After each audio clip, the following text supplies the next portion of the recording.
7 o'clock. Get the meeting started here.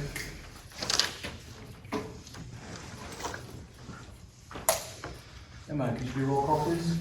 Golding. Here. Hoffman. Here. Muir. Here. Yearman. Here. And present, we have a full quorum. All right, join me in the Pledge of Allegiance. I pledge allegiance To the flag of the United States of America and to the republic for which it stands, one nation, under God, indivisible, with liberty and justice for all.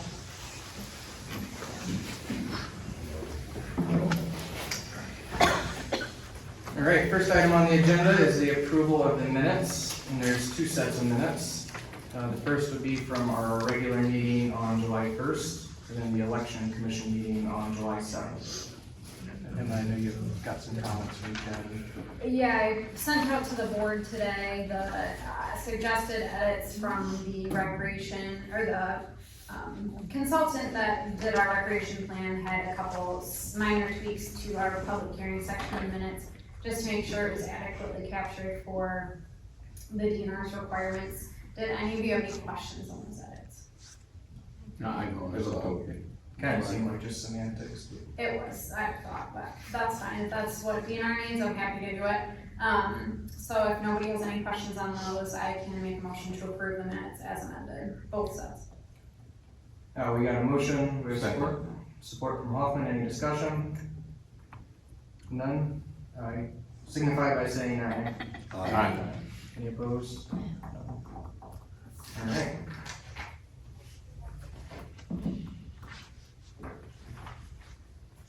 Next, we're going to the floor. Do we have any public comment? Karen? May have to turn the mic on.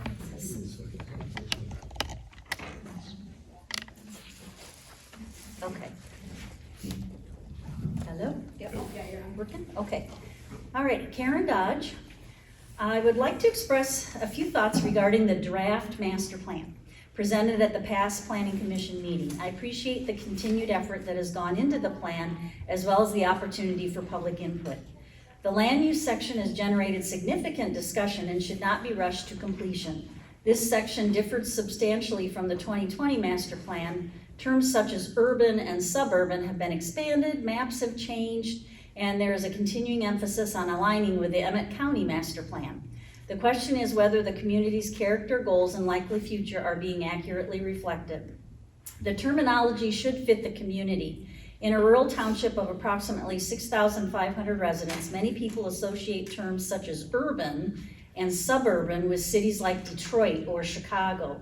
While these terms first appeared in the 2020 Bear Creek Township Master Plan, they are used much more extensively in the current draft.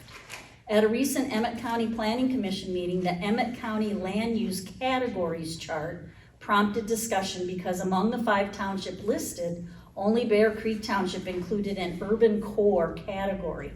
Several commissioners questioned whether urban core or even urban accurately described development patterns in the county and suggested that higher density terminology could always be added in the future if changing conditions warranted it. In response to this conversation, the draft township future land use map now identifies areas as low, medium, and high density along with mixed use areas.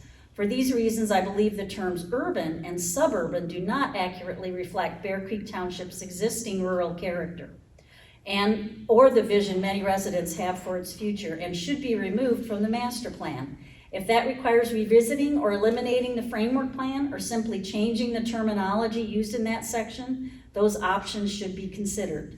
Ultimately, the question is whether these designations reflect the priorities and vision of the Bear Creek Township community or whether they primarily reflect a particular planning philosophy.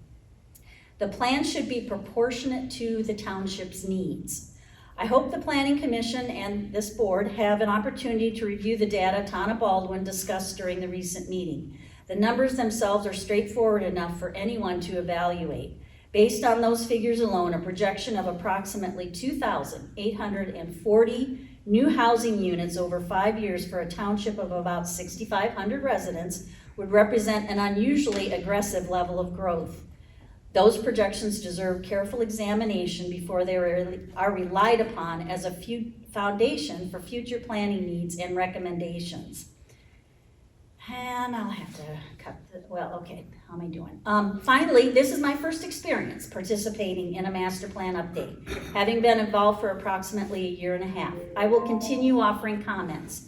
During this past year and a half, however, I have often found myself speaking more than I have heard from some planning commissioners or board members. I sincerely appreciate those who take the time to do the homework and actively participate. Whether you agree, disagree, ask questions, seek clarification, or offer suggestions, your participation strengthens the process. A master plan is ultimately a community document. Thank you. Thank you, Karen. Carla, you got public comment? I see you looking at me. Jackie's I just have a quick comment. Jackie Hall, imagine that quick. I spoke with Emma through email today and last week requesting the packet. It wasn't available, and then I never received it this week, so I asked today for it.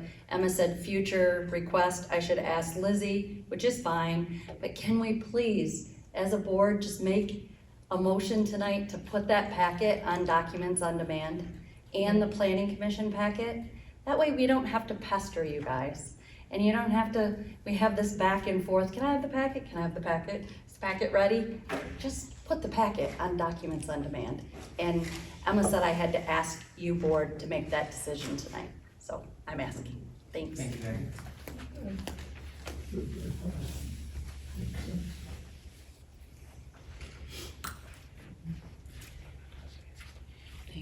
Got mine printed out.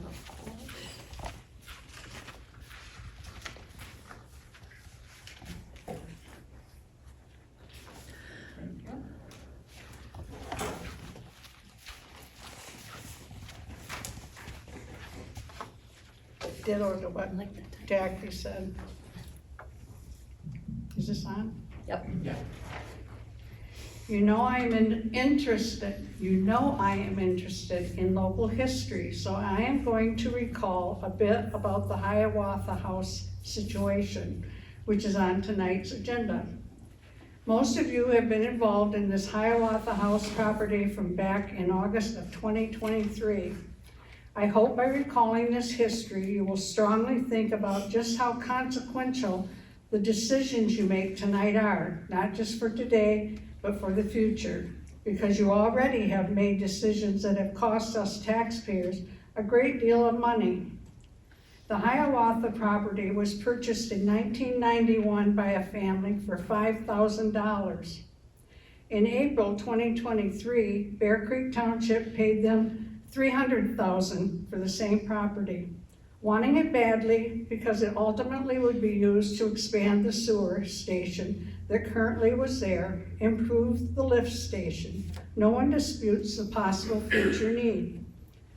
Recalling interim expenses, however, began about August 2023 when previous Supervisor Kaiser promoted hiring David White's Northern Home Community Development Corporation's McKinsey for property manager for renting the house. Kaiser sat, possibly still sits, on White's housing board. Kaiser never had RFPs for that position, but he influenced this board, so even with recusing himself, this board okayed that property manager. Here are some of the following expenses in the last 3 years. Hot water heater replaced, attorney paid to review Northern Homes agreement, township to pay for snow plowing and lawn, $220 a month. Minutes stated that repairs cost more than anticipated with new house, eaves troughs, painting the house, new flooring, cleaning of the house, excavating company changed the yard drainage, removed debris, added 30 yards of black dirt to hydro seed. Rent was to be $1,700 a month and paying Northern Homes Management 10%. July 2025, renters moved out. Bear Creek Township had to do minor repairs. Bear Creek Township to pay $150 utilities monthly. By June of 2026, different renter is behind in rent. Attorney was paid to work with Northern Homes for legal notice to renter. Isn't a property manager supposed to vet possible renters? These expenses all happened. Now the board wants to retain the property, but put the house up for bid for removal. And that was not clear to me, maybe it will be yet tonight, that whether that clear is meant moving the house or raising the house. You decide. I just say that history shows you already have spent a big tax lump of money on this Hiawatha property. Obviously, not all of it wisely. Know what you are doing when you vote on this and every issue, not just this issue. As an aside, I imagine the sewer topic will tie into tonight's township capital improvement plans, which supposedly are to follow a completed master plan with its goals and objectives. That master plan has not yet happened. So how does all of this fit together? Thank you, Carla.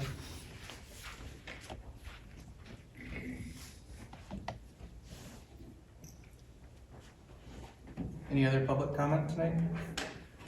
At this time? Okay. Hearing none, we'll move on to approval of the agenda. Does anybody have any additions or deletions or anything to bring up on the agenda? No. Okay, we need a motion. Make a motion to approve the agenda. Support. Got a motion and support. Any other discussion? Hearing none, all in favor signify by saying aye. Aye. Any opposed? None.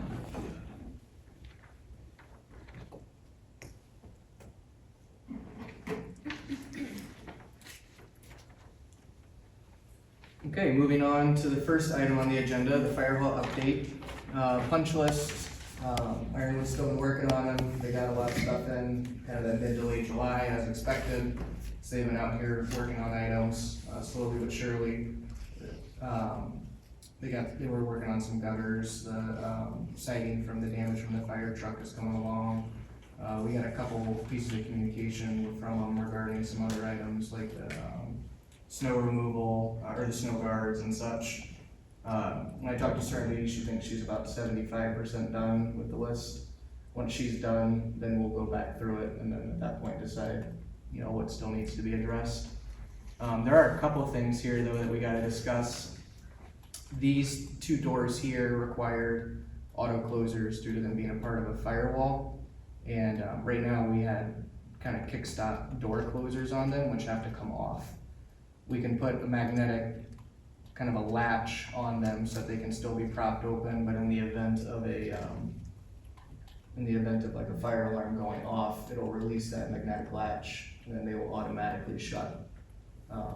The building official, Brian, if you want to speak on it, you can, if I misspeak here, but he'd prefer that we'd have those because what he tends to see when they're doing inspections is that people end up putting stuff in the way of the door, which defeats the purpose of the firewall. So having a magnetic latch instead gives a code compliant alternative. But that would be an additional expense. And we got a quote from EPS directly, who we worked with for some of our alarm system stuff. This would not be through Ironwood. There would be no overhead and profit on it or anything. It would just be a direct expense. Does anybody have any questions on that? What are we thinking? Do we want to put the latches in to prop the doors open? One of them goes to the kitchen, one of them goes to clerk's office here. To be code compliant, we need to have those or remove the stops. We have to remove the stops. Absolutely, for sure anyways. So the total amount, if we want to put these magnetic latches in, would be $1,976.88. I'll make that motion to approve that this, let me get it right here. I had it. The EPS, quote to install those two fire relays for the clerk's office and kitchen hall door for that quoted price of. So we got a motion, Yes. we got a second? Support. Motion and support, any other discussion? Hearing none, all in favor signify by saying aye. Aye. Any opposed? None. Okay. Al, can you get those ordered? Yep.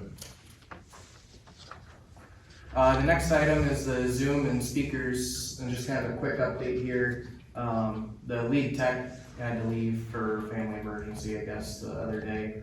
So they had a group in here, they tried to come in yesterday, obviously that didn't work with the elections. So they came in today.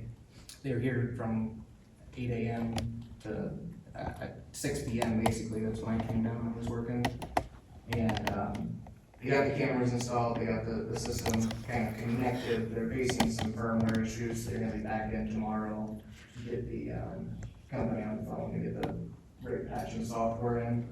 But the cameras do work, and they got the microphone system kind of connected up to everything.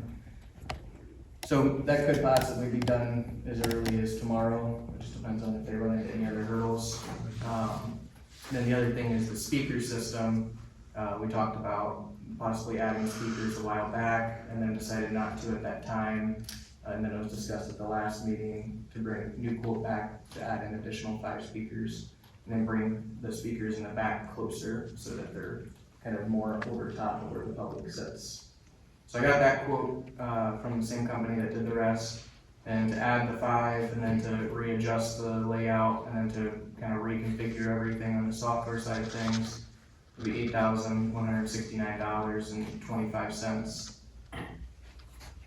Just one thing to note, I understand that the microphone system gave issues at the planning commission last week as well. So I called the company, Sure, that does all the hardware. And I'm actually gonna be meeting with them directly on Friday. And they're gonna take a look at our system as a whole, the actual manufacturer, and just see if there's anything that they can see. So they may have suggestions as well as far as switching things around. Because obviously we don't want the microphone system kind of spitzing out every meeting, and it seems to be a recurring issue. The installers has been down here 10 times and changed things around. We can't figure out why it's happening, so we might be looking at a warranty replacement of some of them too. Everybody here okay tonight? Yeah. Here? Sounds Master good plan, tonight. It was rough. I was out there, it was tough. And we need to do this. Is there any, reason why we should wait for the meeting with Sure before moving speakers around? Like, is there any reason that could impact that? Well, nothing would happen probably for 3 or 4 weeks. All this equipment takes a long time to come in for whatever reason. So the meeting with Sure will happen, and then, later on, stuff will be installed. If we feel strongly, maybe we ask, the public if anybody can't hear anything, but if we feel strongly about it, we could maybe approve it contingent upon, my meeting with Sure, and if things are better, then we don't need it. If things aren't better, then we can get it on order. Or if we wanna wait till next month. I mean, I wanna make sure that the public can hear, but I also wanna make sure the public's ears aren't being blown out by the microphone systems that's, I was thinking on the same line, Emma was, maybe get it tuned, make sure the company's got it tuned, and then if they feel we can move forward, so. yeah. And maybe tuning it will also impact the volume and how it is in the room, so maybe we get a feel for that before we move speakers around. And I guess I want to clarify, the system has been tuned multiple times. We brought them down here because of the issues. Now I'm meeting with the warranty team, with the product engineer, not the sound engineer. So he's gonna see if he can troubleshoot something, and if not, then we'll be looking at, getting a replacement. So it could go, I could go either way. I'm But inclined. it'll take a while to get the speakers even, so if we wait till next month, that puts it a month. You're Couple probably, by months. the time you approve it, you're probably looking at a 3 month months. and a half, 2 months before it's installed and working. Well, the public, we've gotta have. The Is public there has anybody to hear. that can't hear, when we're speaking right now? I mean, I know Tonight it there's sounds the- perfect, there's the Eric. ringing Tonight it noise sounds that's really kind of good. Popping up. Carla? You're talking more into I haven't heard Connie yet, but you're talking into the mics more, I think. It sounds good. That's the mic right there, I don't know if you guys can see the green light. Yeah. but, Can I make one suggestion to you guys? Garrett might be right, maybe you should meet with them and they could tweak it, because what if the speakers are working perfectly fine and then we spend $8,000 on speakers, we might overbuild it. Okay, let's wait. I'm inclined to wait, and whether you guys wanna wait until next month, or if you wanna conditionally approve it after my meeting, I can make the decision, either way is fine with me. But I'm inclined to wait and see what Sure has to say. I agree, I'd That's like to where I'm wait at and see. with Let's wait till next month. Oh, Alright. moving on. Ironwood submitted a payment voucher, for some work, and, there's a couple items on it. I don't know if you guys got a chance to review the details. Some of it was related to, the closers here that were part of, code requirements, and then some of it was related to some gutters that we asked them to put up. I did get some communication back. I know we were looking for some answers on how exactly the code compliance fit in with the contract. So I'm gonna bring it up at the end of the meeting, but I think we should schedule a meeting to talk about, I guess, the answers that I got back. So I'm kind of inclined to wait to touch anything that's got anything to do with code until the board has the opportunity to review that information. I just got it this afternoon. But I don't want to put you in a spot, so. It's the same situation as last time, where there's a bunch of stuff grouped together. But my thought is we take out the code compliancy stuff and then approve the remaining items, which is the gutters that are out here installed. Okay. But I don't know if anybody feels about that, if they want to withhold everything until we get more answers, or. No, I think that's fine. I would like to review what you have first before we approve the remaining. Yeah, and I just got it this afternoon, so unfortunately didn't get a chance to really get a whole packet out to you guys with it, but that'll be coming tomorrow. That'd be fine with me. So we would need a motion to, I guess, approve the voucher, costs associated with the gutter system, but not with, any other remaining items. That was the 680. Yeah, I believe so. So The specific line item.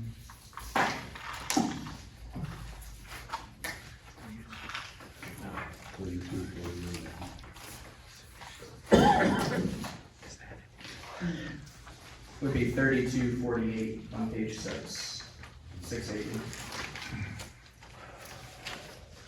And then they got their 7% or whatever. Okay, I'll make a motion. So you got a motion to approve the gutters and associated overhead, on the voucher, but to not approve the, remaining amounts. Do we have a second? Support. Motion and support, any other discussion? All in favor signify by saying aye. Aye. Any opposed?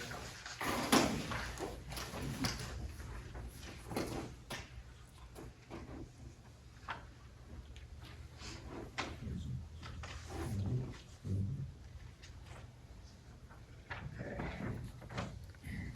Spring Lake Park update, we got the trash cans and the bench in, we gotta get those put together, and the lead kind of set in last week, I was hoping to do it last week. Get those out hopefully, this weekend is my goal, and then, they got a punch list items that they're just working on down there, a couple of the big items I got on the spring, there's some tile that they gotta pop out and kind of flatten back against the wall. There's some loose boulders, they gotta figure out a solution to take them up so they're not kind of dangling on the concrete. Toilet valves, I know we had some issues down there with toilet valves and flushing, they were down there today actually, and they got manual flushers installed. I talked to the cleaners when they came here before the meeting, and they said that they seem to be working pretty well, so I'll go down there tomorrow and check those out. There's still some pretty substantial painting that's gotta be done down there, and then there's kind of some random smaller miscellaneous items.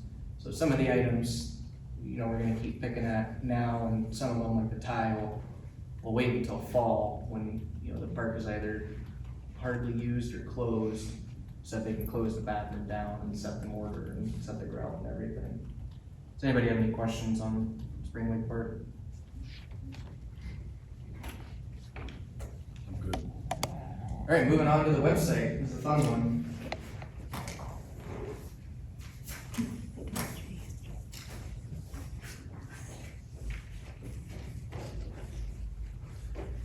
So I got the general cost kind of displayed up here. displayed up here. This is similar to what I put in, I think, the memo. Hopefully everybody had a chance to stop by and actually look at the proposals. They're in a weird format, each one's a little bit different, so it wasn't really conducive to tearing them apart, scanning them, and then printing them out. But I got all of them here, so if we have any questions, we can kind of go through them. The highlights are, they're all functionally similar. The Revise and the Civic Plus are kind of a little bit of a different concept, where they've got more proprietary software, and then the Garrison, and then the STG's Shoemaker Technology Group. They use kind of an open source platform. So one of them, the two, you're locked into them. The other two, theoretically, if we needed to do this again in 15 years, they could take, the next person could take the design and build on it, however they wanted to do it. So there's the kind of the general costs. Some stuff that like isn't included in here, but there's alternates, is like if we did want to do some sort of like texting blast where people could sign up with their phone numbers. I had them separate all that stuff out as extras, because most of what we talked about, we didn't think it was necessary. And also it can be added later. It can all be added later, so I didn't think it was really pertinent to add into the bid. If we change our minds, we can add it at any point, but didn't see any reason to pay for it now. So I think my recommendation, looking through these, is probably gonna be the STG. Obviously, there's a very substantial price difference between them and the other bidders.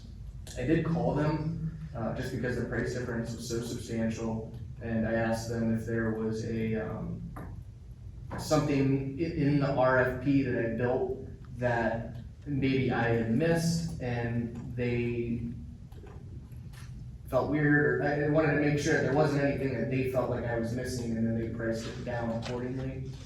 They said everything was super standard. We sound like we're just a regular township that's looking for a basic website. They do specialize in township websites. They actually built the Michigan Township Association website. I did go through all of the bidders' kind of portfolios and looked at all their websites, and all of them look good. I don't think we're gonna get a bad looking or an unfunctional website. I think they all satisfy our needs. Personally, I don't see a reason to go with anything more expensive. I also look at the annual cost. The upfront cost is obviously cheaper, but annual cost can add up real quick when you're talking about. Amazing how much Civic Plus the annual thing is. Yeah, For upgrades. and theirs was a little bit weird. That's why I did the design / first year. I think it was actually like 20,000, but then they said they were applying like a $5,000 discount, and it was all kind of weird. So hopefully I'm not misrepresenting what they're looking for. But again, it was all in the proposals here, so that's enough talking for me. Does anybody have any questions or different opinions? Did anybody review any websites that they felt strongly for or against from any of them? The people, Garrison they work directly with Documents on Demand. That would be something, in their wheelhouse. They're used to connecting websites with Documents on Demand. That's not to say that another vendor couldn't do it using, hyperlinks and such, but they're their preferred partner. Well, you explained to me earlier that STG, they do the MTA and so forth, so that's what I was looking at out of the four quotes. I'm fine with it. I'm gonna have to rely a little bit on you and Emma, Yeah. more techie Yeah, than I am. absolutely. I'm just surprised, the annual isn't just a little more, but Yeah, they're all offering the same thing. does that $900, that pays for the domain and everything and all the costs and A all lot that? of those Do have things to we pay actually pay through Common Angle. through Common Angle? Yeah, because they're more of like our intellectual They're property. provider. What I'm thinking is that probably the best way to go about this is to kind of approve, a motion to approve and go forward with, STG. But then maybe Emma and I would meet with them and do a more in-depth kind of meeting and just make sure that exactly what we're looking for. Because we've had a couple meetings, but, we don't want to waste their time meeting for, 5 hours over the course of a month. Now, if we're gonna move forward with them, we can have another meeting and then maybe start some sort of timeline or scope of when to expect different things, so that way we can be on the same page. But the process should only take a couple months, it's pretty quick. And in their quote, they had the optional 3-year agreement. If you guys feel good on that, do the 3-year for 900. That's a great 3-year agreement. Yeah. Rather than the 1 or 2 year. You think you can lock in? For 3 years, the way I'm reading it, I read it today. Yeah, there's a 1 to 3 year contract depending on the length you wanna do. I mean, you don't really wanna change websites, it's like the IT stuff, so I would How's it recommend. go with the 3 years? Yeah, I would recommend the 3 years, then you're locked in. Yeah, that's what I thought. Okay. County or MLB. Oh, I was just gonna add that there are a couple of directors on the MTA board with me, that their townships use STG, and they liked working with them, so. Motion? Yeah, let's get a motion to move forward with their bid. I'm not sure exactly how the pricing, I guess, works out, if it's immediate or if it's probably broken down. You know, some stuff up front, some stuff not. They do also sit down and go through and train us to use it. There's like 4 or 6 hours of training included, so. I will make a motion to approve the quote from STG for a 3-year contract. Got a motion? Need support? Any other discussion? All in favor signify by saying aye. Aye. Any opposed? None.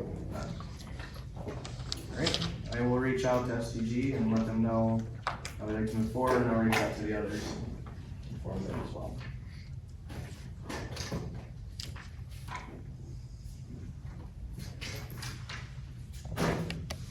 Hiawatha House update.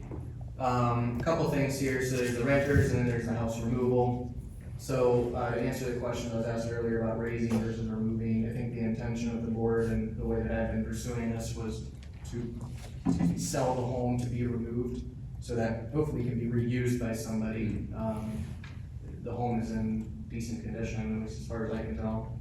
I don't see any reason why to tear it down unless absolutely necessary. The renters did fall behind this month again, so I went ahead and started proceedings with Joel on the process of getting them out. I'm not a landlord, it's a complicated process, but there's a notice to quit in the 30 days and a whole bunch of things that Joel's kind of walking us through.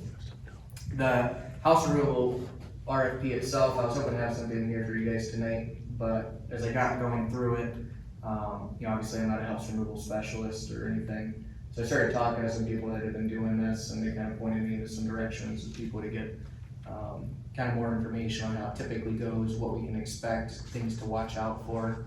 And just as I've been gathering that information, it slowed it down a little bit. So hopefully I'll have an RFP here for you guys next month, so that we can get that ball rolling. But I think waiting a month and kind of gathering a little more information is the right move to protect the township from finding ourselves in a pickle. Does anybody have any questions on that? I'll just say that, you know, a lot of what Carla brought up tonight is true. We needed it for the sewer. We had to have it. We couldn't let it get sold to somebody or gone. But it has been, as I said at the prior meeting, it's kind of a headache. We should not be in the renter's business. It's just too much. And it's been an albatross around our neck. We need to get out from it, and I think we're doing the right thing by trying to get rid of the house in one piece, let somebody else repurpose it. I would agree with everything you just said. Anything else on Hiawatha? Okay, sewer meter reader. So we did an interview, Emma and I, with Dustin Yearman, and we did reach out to Holly Heath, and she did not respond, so the candidate we're gonna be bringing forward is Dustin Yearman. I'm gonna recuse myself. Okay. We'll come grab you. All right.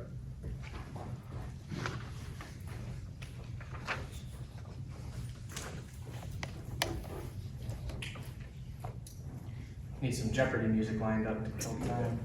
While he's doing that, I have a question.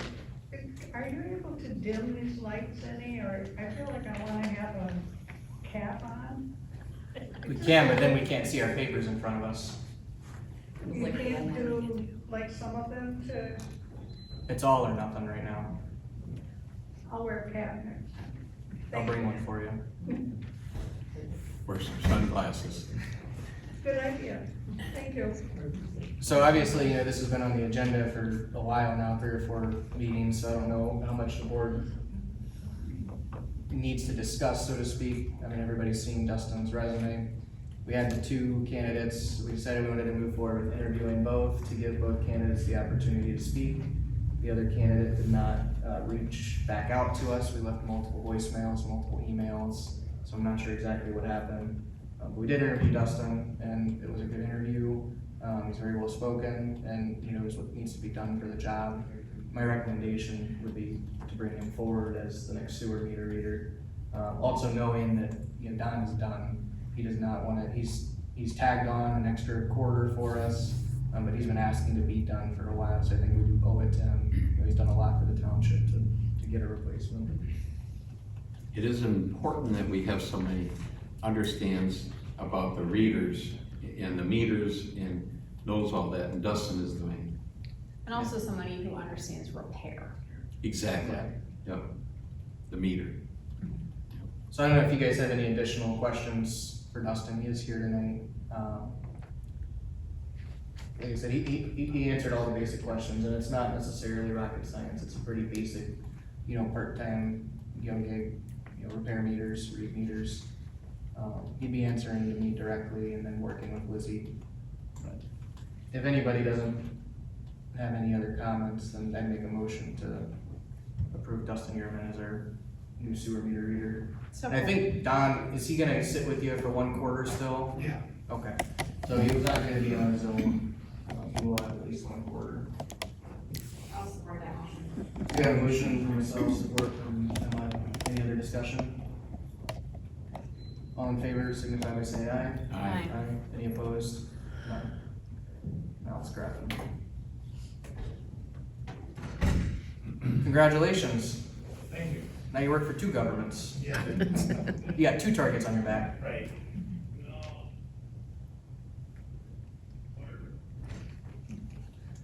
We'll have Emma reach out to you and get all the paperwork stuff figured out over the next week or 2. Yeah.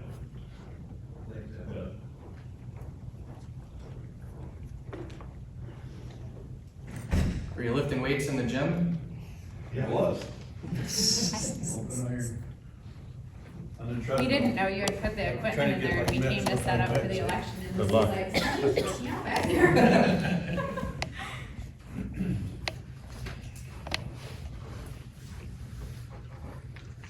Okay, moving on to the next agenda item, the assistant assessor. So I brought the job description to you guys a couple months ago, we posted that. We had, and correct me on the numbers if I'm wrong, I think it was 32 or 33 applicants, 32 applicants. And of those, we interviewed, or we extended an interview to 7, I think it was, maybe it I was. think it 8. was 6 were invited to interview, and then 1 didn't appear, so we interviewed 5. Okay, something like that. All really good interviews, all really good people. Ultimately, we invited Ruth, who's here in the crowd with us, and to come back for a second interview. Ruth's got experience with assessing. She's actually worked in assessing office for 10 years, doing administrative duties, so it really works out well for us. She did have the license that was necessary, but she let it lapse. She never thought she'd work in assessing again, so it's pretty reasonable reason to let a license lapse, but here we are, finding out how life works. So my recommendation would be to hire Ruth with the experience that she has and knowing that she's gonna be able to get her license pretty rapidly at the $24.50, which then when she gets her MCAT license, I'd like to just automatically bump her up to 25, which would be the top of the band that we posted. Does anybody have any specific questions for me? We didn't have an interview coming in later, all those interviews. And Ruth can start right away, probably Monday, we could talk about dates, but I mean, she's available to start right away. Really great all-around candidate. I'm excited, I'm hoping you guys say yes. If you can't tell by my voice. Good. You need a motion? Motion, Make motion, we hire Ruth Jennings for the assistant assessor position for Free Township. We got a motion from Yearman, I'll second. Support. we got support from Hoffman, any other discussion? Hearing none, all in favor signify by saying aye. Aye. Any opposed? Congratulations, Ruth. Thank you. We'll be in touch. You're welcome to sit through the rest of the meeting if you want, but don't feel obligated. Okay. And same for you, Dustin, either way. Thank you. And thank you guys both for taking the time to come here tonight. It's nice to get a face to the name for everybody. Absolutely. Parks and Recreation Plan.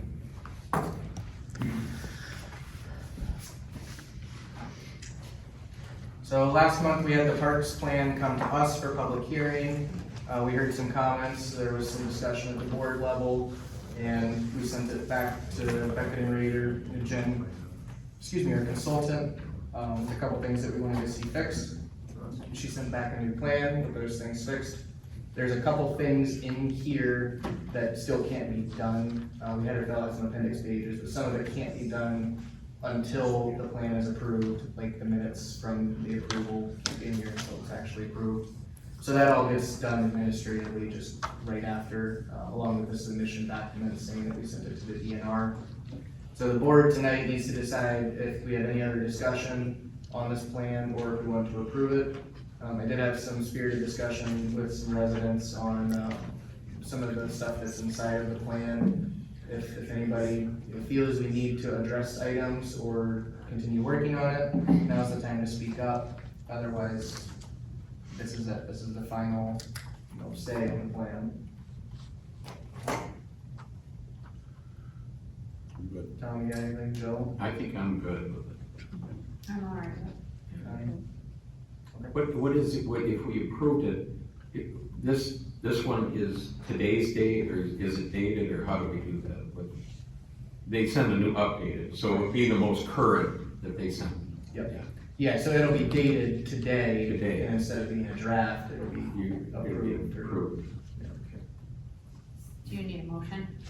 We'll be looking for a motion. I move to adopt the, is it And do we- 2026 to 2030? Do we need a motion, or I think we need a resolution? It is resolution, thank you for the reminder. Well, that's right, there wasn't one. And I have a resolution. It's just been a busy day, thank you. So I would move to approve resolution, or adopt resolution 726 to adopt the 2026 to 2030 Parks and Recreation Plan. You got a motion? You got support? Any other discussion on the plan? Last chance? Hearing none, all in favor, signify by saying. It's a resolution. I totally, yeah. Got Thank you. Hoffman, Yes. Yearman, Yes. Muir, Yes. Golding, and a yes from me.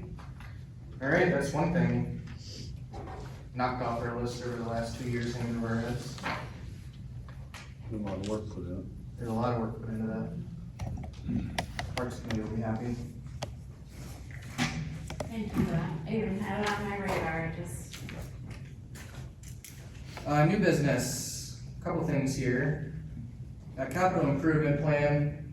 I got to thinking after last month's discussion during the Parks and Recreation Plan, one of the things that we talked about is like the language of millage, and especially in the action plan.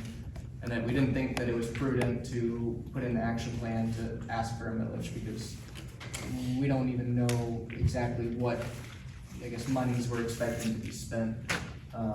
So we took that out of there, that was one of the items that we took out.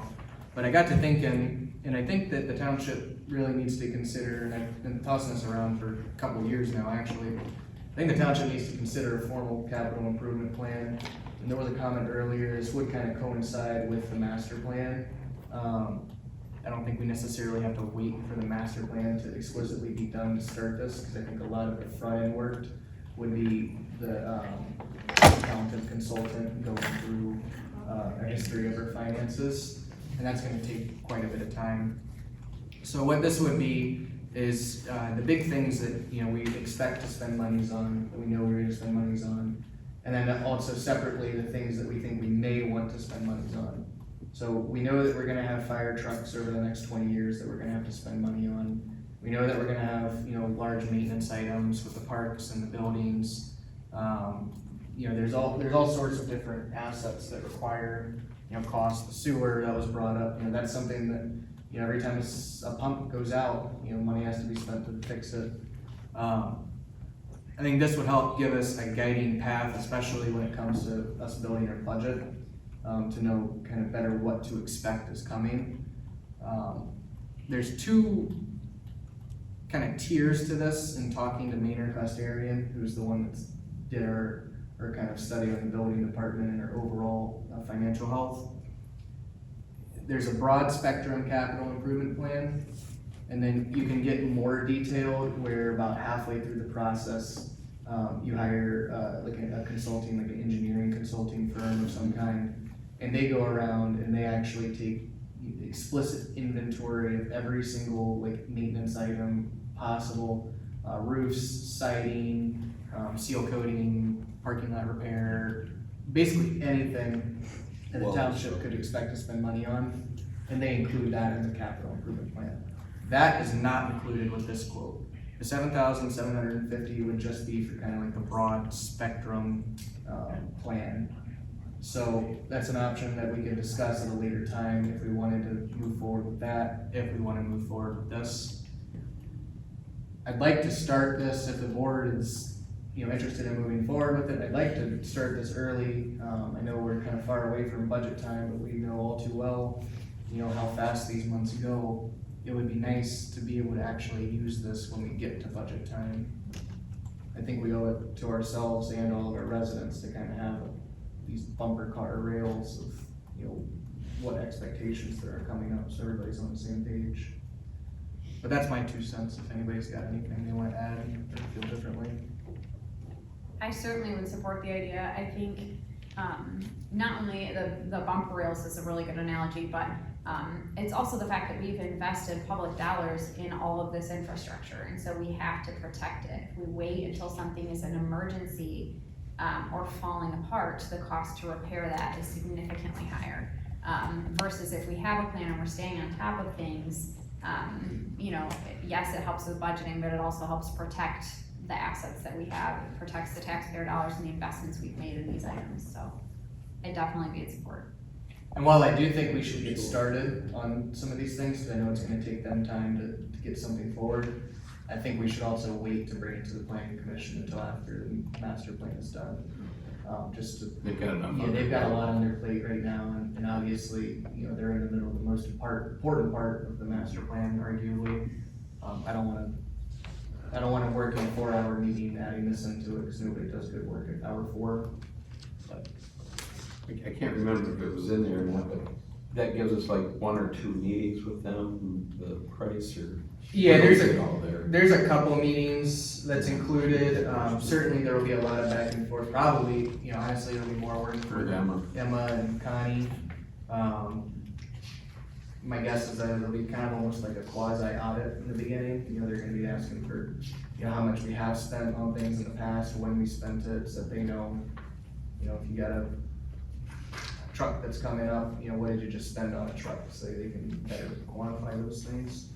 But yeah, there's a couple meetings, and then I'm sure there'll be phone calls back and forth. This is an estimate, $7,750. It could come back lower, it could come back more. That's just based off of townships our size that they've done this for, kind of the amount of hours that they anticipated taking. This is very detailed, on 12 pages of reading there, yeah. Yep. I think it's a good start. How do we feel? We want to move Well, forward if we're with gonna this? do it anyway, we need to get started. I think we Put should. it off. I really do. I agree. I need a motion. Yep. I would move to approve the estimate from Maynard Custarian for the capital improvement plan. We got a motion. Any support? I'll support. Support from Golding. Any other discussion? All in favor signify by saying aye. Aye. Aye. Any opposed? Done. I'll reach out to Rod and get that moving forward.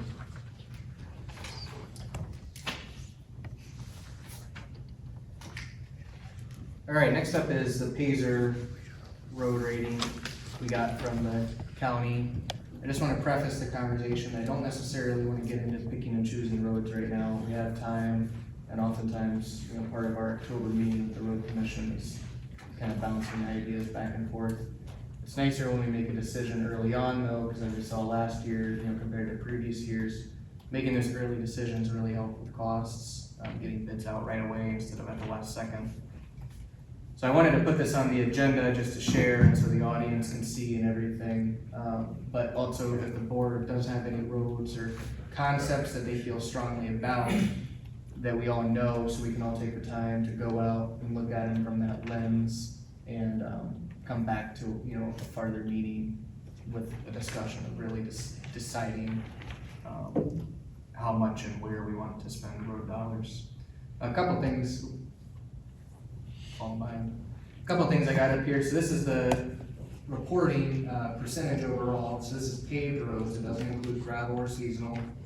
You can see, we do better than the county overall. I think that's a direct reflection of the investment that we made in the roads.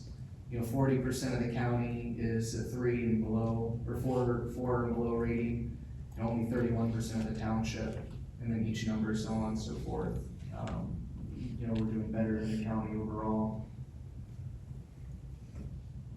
This is the average Paisley rating for all the local paved roads, and just the audience might not be aware. The reason why I think it's in 21 to 22 or 22 to 23 there, that big drop there, there was a different way that the Pacers were being recorded, or the recording was being done.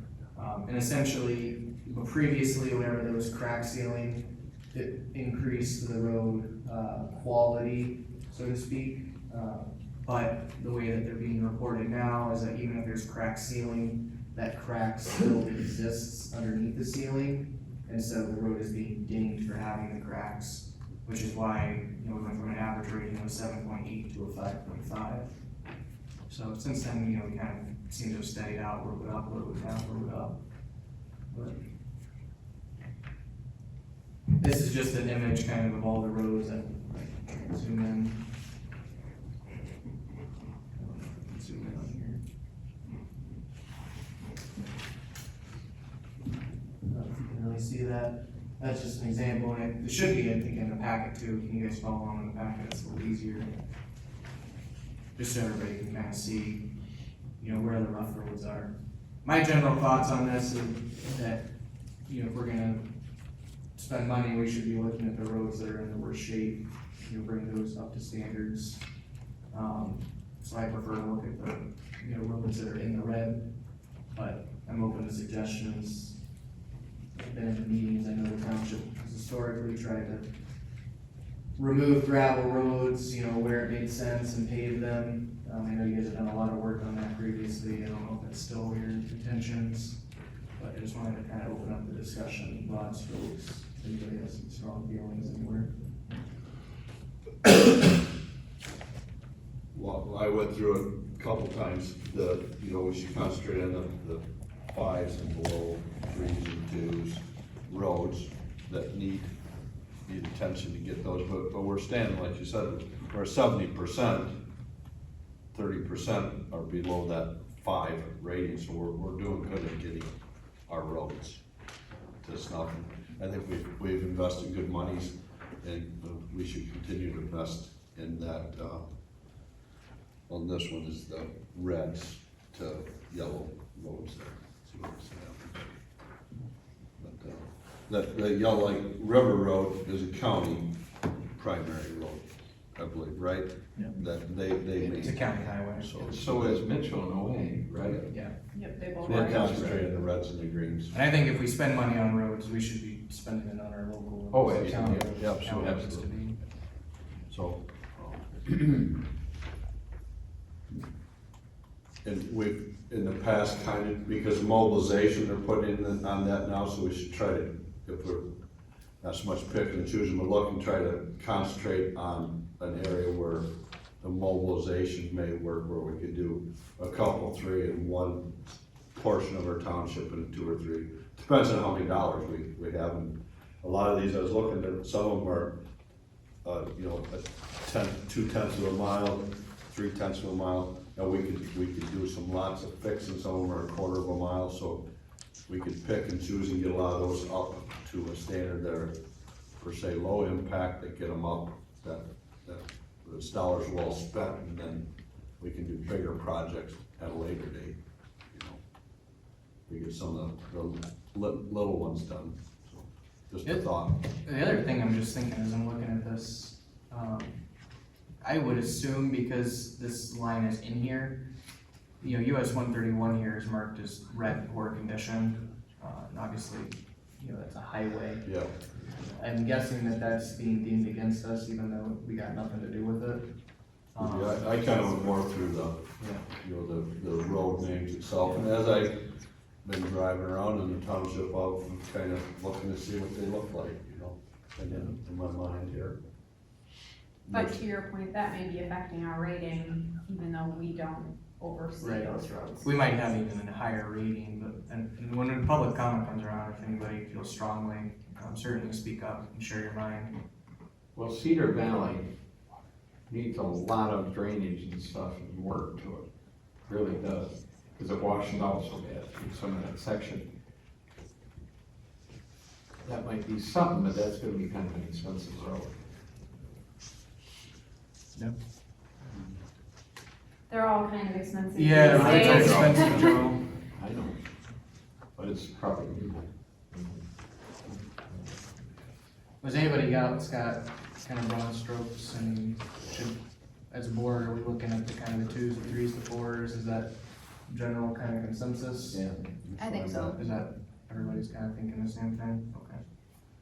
Alright, well, I just wanted to get everybody on the same page here, and then, you know, this will come up again in the And future. the residents, what roads are driven by residents and used, you know, the traffic counts are in here, so we're gonna figure it out. Right. Alright, you got more, Joe? No, I'll answer road commission. Moving on to ARPA, I've been trying to navigate ARPA here to make sure that we don't lose out on these monies, and some stuff's working, some stuff's not. Just one thing before I forget here, there's one estimate I placed on your desk here, didn't make it into the memo.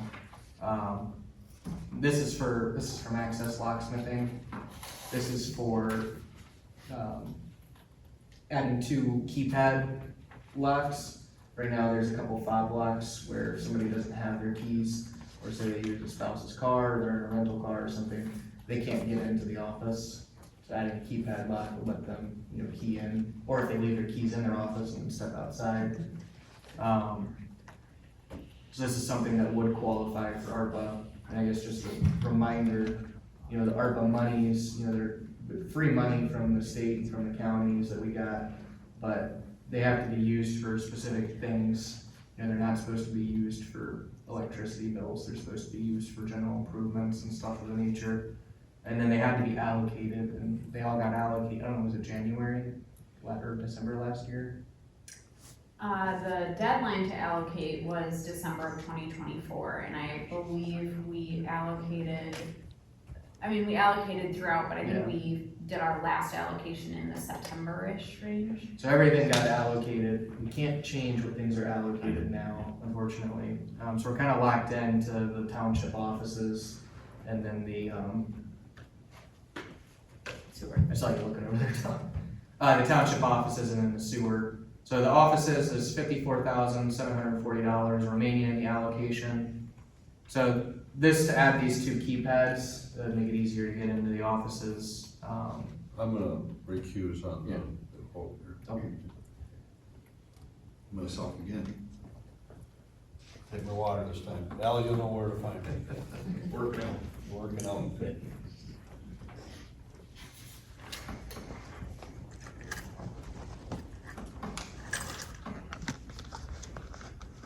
Told you I need the Jeopardy music.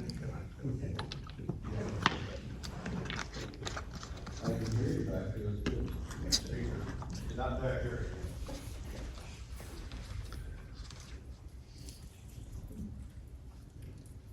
So this is just an option, it's kind of small potatoes when you're looking at the total amount of the monies. But again, I'm just trying to think of things at the office that would qualify, so we don't lose it. Another thought I had, but I don't have an estimate yet, it's not gonna be yet for a couple weeks, is, the camera system that are at the offices now.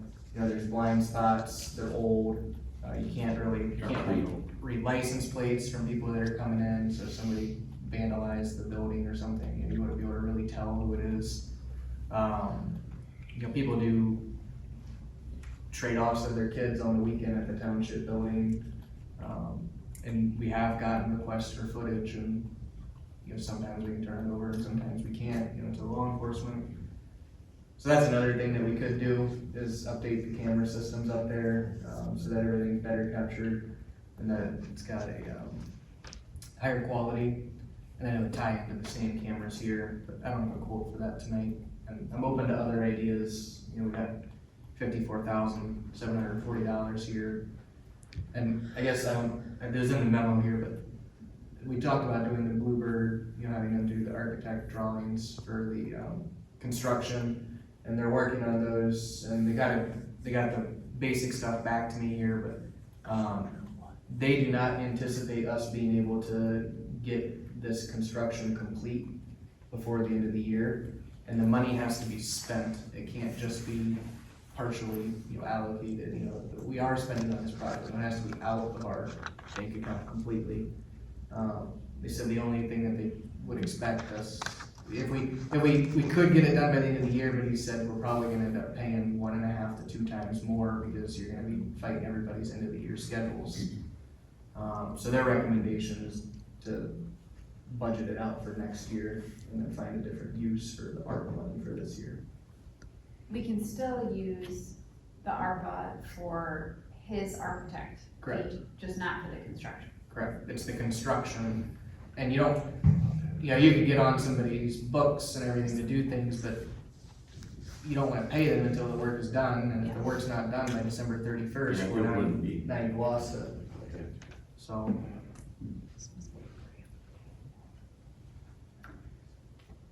That's why I guess we're here today. So with Tom gone, let's, I guess, maybe focus on the locksmithing, if we wanna add the keypads or not.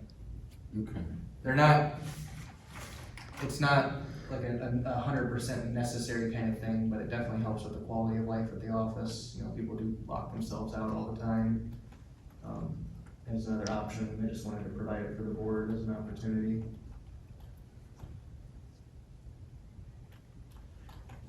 Probably good to have. Yeah, I mean, the other option is somebody calls me with a physical key and I drive up there and go unlock the door for them, but. No, I think that's fine.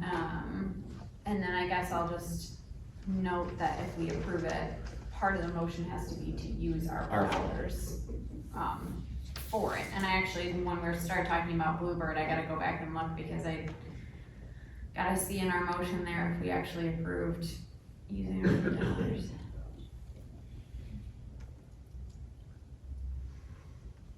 Is that a motion for the keypads here? Sure. We have a motion, do we have support? I'll support. Motion and support, any other discussion? All in favor, signify by saying aye. Aye. Aye, any opposed? No. Tom's gonna need a shop rag after all what he's doing. You know.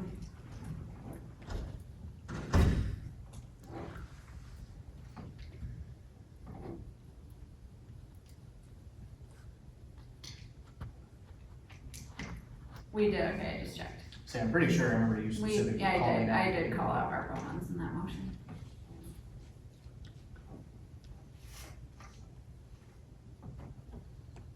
You can sing it. Hmm? You can sing it. You wanna sing your motion? No, your Jeopardy music. Oh. See how that comes through the speakers. We haven't tested out anything other than our voice, You get yeah. the highs and lows. I'm afraid to do that with the microphones and stuff.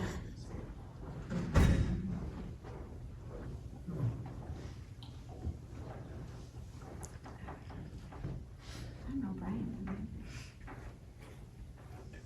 Good job. Commissioner Yeah, you're Boyce. not here tonight.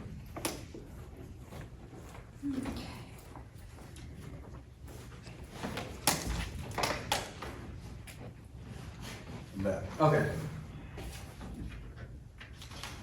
Did you hear my comments about the camera system, or did I say it was after you left? Must have been after, right? Okay. So so we had the locks, the other option that I was thinking and trying to brainstorm improvements we can make to the building that would qualify. The other option I was thinking was updating the camera system. You know, there's a lot of blind spots that are up there, the quality's not super great. You know, if there's ever an altercation at the building, or, you know, people do drop their kids off, you know, switching custody on the weekends and everything.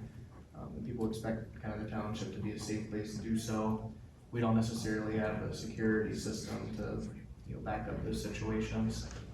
So one of the other thoughts I had was updating the cameras up there, adding a couple to eliminate the blind spots, updating them to the higher quality ones like we have here, and then to get them all on the same system That's good. so that we're not looking at two different systems.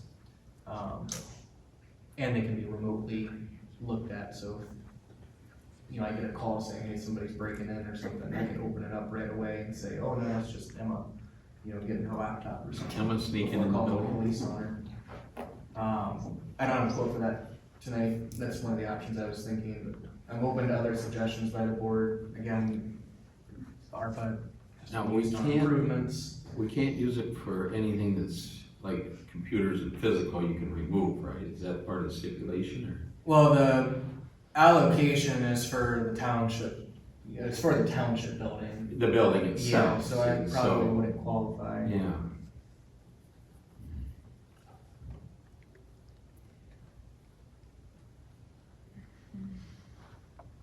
It's tough. I was trying to think if there's anything landscaping wise we could do differently, but.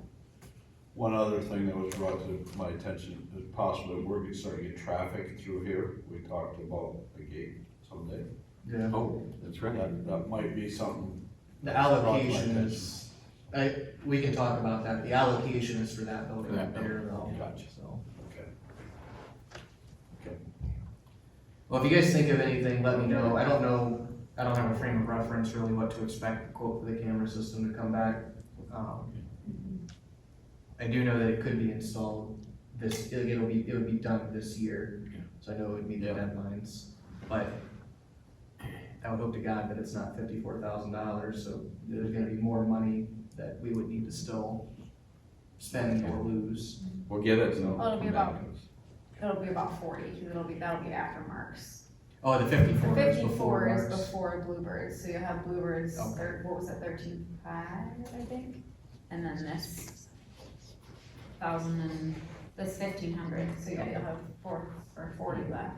Well, I'll get the quote and I'll bring it back to you guys at the next meeting, but in the meantime, if you think of something, don't wait till the meeting, you know, to tell me, because we are running out of time to the end of the year. Okay. And it's gotta be spent, which means any project's gotta be done. And kind of the same thing moving here in the ARPA sewer, unless anybody's got any more on the offices up there. We have $50,000 remaining. One of the things that's been talked around in the office setting, I don't recall it ever coming to the board, at least as long as I've been around. We got, I think we have about 330 meters or so, and quite a few of those are still mechanical dials. They're not a like senseless touchpad that gets read. So those could stand to be upgraded, because oftentimes they're in people's basements or, you know, back of a business. And, you know, the sewer meter reader has to go in and disrupt and schedule appointments and things. There's not too many, but there are quite a few. And then our system itself, the ones that are, you know, touchpads on the outside of the building, the handheld only holds 5 at a time. So if you're doing, you know, 330 meters, you know, think about, you do 5, and then you go through, and then you write down your 8 or 10 digit account number, and then how many gallons it's used on every single one. And then you do it again for another 5 and another 5, and errors happen. And then, you know, the reader, you know, might have errors in reading the sewer meter reader might have errors in reading the reader. And there might be errors in handwriting it, and then there might be errors from the secretary reading it, and there might be errors from her transferring it to the computer. And they happen, and then you gotta go back out and everything. The standard today are these kind of automatic readers that have like a SIM card in them, or a cellular device part of them. So you go and you scan it, and then it sends it straight from the device into BSNA. So this is just an option, again, thinking of things that we could do for sewer. There's two quotes here. One of them is for a handheld reader that would update everything to kind of modern standards. That's the one that came out to $38,650 for material, not for the labor of fixing the meters that aren't digital yet. The other one is like a radio system that you put on top of a car and you drive around and it just kind of pings back and forth and it picks them up. That one's $98,800. I don't think the radio system is necessary. Certainly it would stop a lot of errors and having to go back out and interrupt businesses with the auto reader. 38,000 is a lot, and my guess is the reason it hasn't come to the board is because it's so expensive. It's come to us. Oh, has it? We discussed it, Oh, did you? and it's been 5, 6 years. Let's say that was 7 before years me. ago. But now we have these ARPA funds that we gotta spend or lose, so this is an option that, came up. Important to note, this quote does not include labor. So if we bought it, we would still have to budget for the labor and, figure out what that cost would be. It's not gonna be cheap, going out and having somebody replace all those. So just be aware that's not a one and done cost if we do either of these. And then the handheld reader for the $38,000 quote, they're anticipating in 2 years that they're not gonna be, making these and supporting them anymore. The business is switching to the radio system altogether. So it's possible in 2 years that if it were to break, we'd have to go to a different company's scanner, which there are third-party companies, and we've had ours for years and years and it hasn't broken, but just something to be aware of. They did share that at the meeting that we met with them. But my real thought is that we keep these in the back pocket. I just kind of wanted to get what the board's thought process is on it. And then we save the ARPA money so that if a pump or a lift station or something over the next 2 or 3 months needs a critical repair of some kind, or if we have to replace, we can turn around and use the ARPA money for that instead. But if we get to November or December and we haven't spent the ARPA money, this would be a way to use that chunk of money. Can we wait that late on this, because we won't have it? Or you mean we would pay right then? We would pay, Pay so, upfront? yep, so this is net 25, which means usually you pay within a month, basically. So we could pay it right away at that point so that it meets the deadlines for the. I definitely think, we've talked about upgrading the meters themselves. That is kind of important. A lot of those meters are pretty old. I don't know, Dustin probably can tell us all about it, but. All right, Yeah, I'd rather spend the money on, a pump that goes out, but yeah.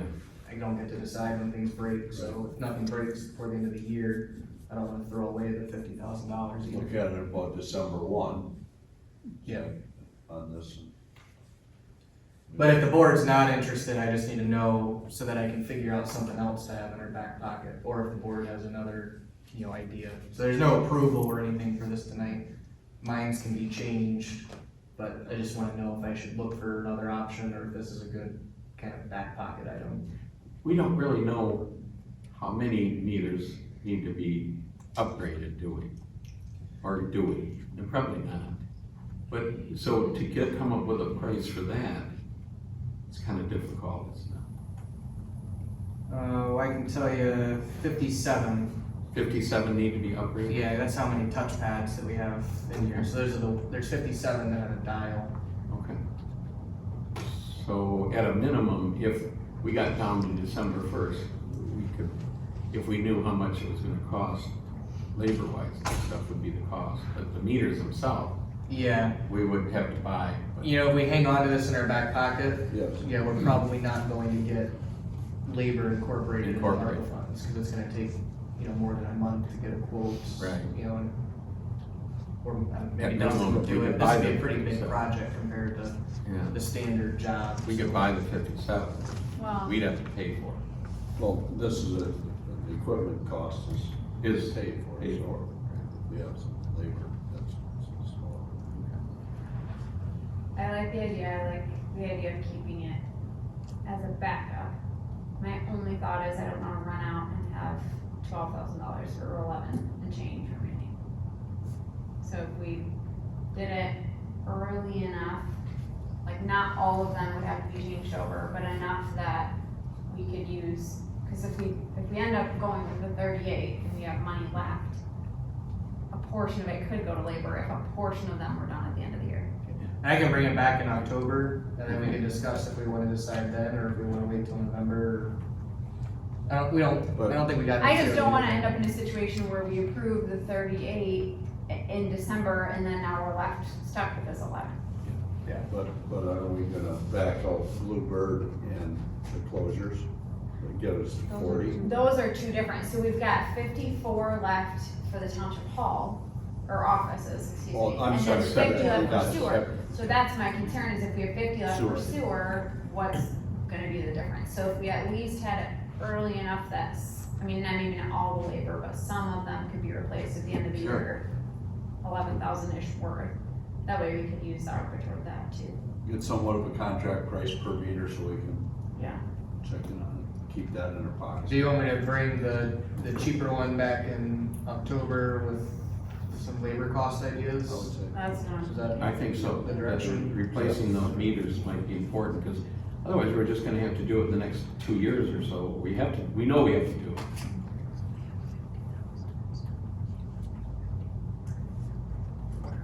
Okay. In the meantime, if a I'll pump think of fails or something else, something, you know, that's the, you never hope a pump to fail, but if it's gonna do it, I hope it does it before January 1st. You hope it while you have the money. Can't you just buy a couple extra pumps with it and have it sitting on the shelf? You don't know what pumps are gonna go out. But you're gonna need them anyway eventually. You You have the money to spend them, right? You know what lift station number 4 is gonna require for a pump and the components. Why Yeah, then can't your you just- warranties start going out too. Yeah, but you haven't ever got warranty on them before. When they go out, they're always out of warranty. Come to office and talk, but I think we got warranted on the last one, actually, if I recall. But stop by, let's talk about it. Commissioner report, Brian's not here. He's at family in town. Planning and zoning report, I'm gonna turn it over to Emma. Yeah, we met on July 29th. We reviewed the text amendment for commercial storage from the county. That was case PP text 2601. That was recommended for approval by our commissioners. We had some discussion on that. And then a little bit longer discussion on chapter 11 of the master plan. We made suggested edits to that, and then we just received back from Beckett and Rader the August 2026 draft of the master plan, incorporating those updates into it. So that has been updated on our website. So you're on there, that's the latest and greatest. That's what we'll be reviewing in August. We are planning to move the meeting to the 24th. So if anybody's been following the master plan, our regularly scheduled planning commission meeting will be moved from the 26th to the 24th. So master plan and whatever regular cases we have will be that day. Same time at 6:30. So definitely I would encourage board members, I printed out a copy of the new master plan and put it in your box today, and then I emailed those out to take the time to really go through this thoroughly. Does anybody have any questions on particular discussion items? Or I hope everybody had a chance to also review the text amendment, because I know the county is looking for any feedback we have or any tweaks we may want to see made to that as well. I'll go first. I don't have any comments at the time on the master plan. You know, the planning commission is still working on it, and I want them to be able to submit what they think is best to us, and it sounds like they're still meeting yet to have that discussion. I do got a couple comments on the text amendment, just kind of working through it here. I've met with a lot of people, probably 6 or 7 meetings on this over the last couple weeks, and probably even last month before the last planning commission meeting. And I got a couple things I want to add into consideration for the planning commission. I trust them to do a good job. I just want to make sure they're considering everything. one of the biggest things is when I read through this, it almost seems like some of the industrial uses are being more protected than residential uses. You know, they got 300-foot setbacks from the highways when you're going through a business corridor, but then you have a 50-foot setback in the middle of a rural residential area. So that's one question, you know, I had, you know, if that's how they wanna do it, okay, but just wanna make sure that they're protecting the residents, because when you're driving through, you know, Cedar Valley, you're not expecting to see stuff. You know, when you're driving through Fochman Industrial Drive, you are expecting to see that kind of Yes, stuff. if you drive it. One of the other comments I had, you know, kind of going through here is, it almost seems like, and from what I understand, there used to be like an I-2 and an I-1, like a heavy industrial and a light industrial. It almost seems like this is the exact situation where that would benefit, you know, some of this commercial warehousing. Because when I think industrial, I'm thinking manufacturing, production, like heavy environmental contamination. And maybe some of those things fit, but not as much as some other true industrial uses. I went through, you know, a list of every item here for commercial, for B2 and industrial. And there's a lot of things that are in B2 that are significantly more impactful than I think a warehouse would be. And I'll just list off a couple of them here, but, you know, a convention center, conference center, I mean, those are things, I mean, yeah, you got truck traffic at a warehousing, but you might have 500 Lot of cars traffic. coming in and out of Traffic. the convention center every day. Commercial and industrial equipment rental and leasing, you know, heavy duty equipment, you know, sitting right there by the road, and that's a, you know, that's a use that's available in business right now. Food and beverage bottling and packaging, I mean, that's a kind of a heavy use that's permitted by right in business. You know, there's more here. Recycling facilities, resource recovery facilities, transfer stations, waste collection, sanitary landfills. Now, those are all allowed in business. I'm not saying that they should or shouldn't be, but I think it's important that the planning commission thinks about the implications of, you know, forcing something to only go in industrial when there's a lot of other uses. And maybe it should go to industrial, and then they need to look at those items, but I hope that they don't get in a situation where they're picking and choosing what items they like and don't like. That's all, I just want them to be protected. And then just, as somebody that's attended a lot of the meetings, it seems like one of the answers could simply be limiting, you know, the height of a building that goes into business compared to industrial, or limiting the size of square footage. I don't know the exact rules, you know, I've taken a couple planning classes, but I've not sat on a planning commission, so maybe they're not allowed to do that. And Tom, I don't wanna put you on the spot. If you wanna weigh in, you can, if not, it's fine. But We'll weigh in tomorrow night. yeah, it's something maybe they could consider, you know, so that way they're not, you know, picking and choosing, but they're not, I think the intention is nobody wants these like heavy truck traffic, gigantic warehouses taking up areas in a business corridor where there should be, you know, economic impact and jobs and such. And maybe that's a solution, I don't know, but again, nothing that, you know, I wanna tell them to do or not do, but just considerations I hope that they're taking. Cause Bear Creek's gonna be affected by this more than anybody. And, you know, they're putting a lot of heavy use onto that industrial right now. And, most of it's in Bear Creek, there's some up in Pellston, but, you know, there's some, I guess, kind of all around little bit pockets. Most of it's in Bear Creek though. And if they fill up with, you know, these things because this is the only place they can go, well, that means that they're gonna be looking, you know, next time, planning commission's gonna be looking at expanding the industrial out in Bear Creek. You know, do we want it, do we not want it? I don't know, that's a question for another time, but that's the next logical step. Once your industrial is filled up, you know, you start asking, do we need more? I don't know if we do or don't, but again, just stuff to consider. Those are my comments. I agree about the I-1 and I-2. I actually meant to bring it up at the planning commission meeting, and I was trying to take minutes and be part of the conversation, which is difficult. So I'm glad you brought that up, because I think that's worth revisiting. There's certainly higher industrial uses than others. Connie, do you got any comments you wanna add? Joe? Well, we only have so much commercial, that's the issue. Bear Creek. And the demand is a lot, but I don't have anything else, really. Yeah, the master plan, I sat in the meeting a couple weeks ago.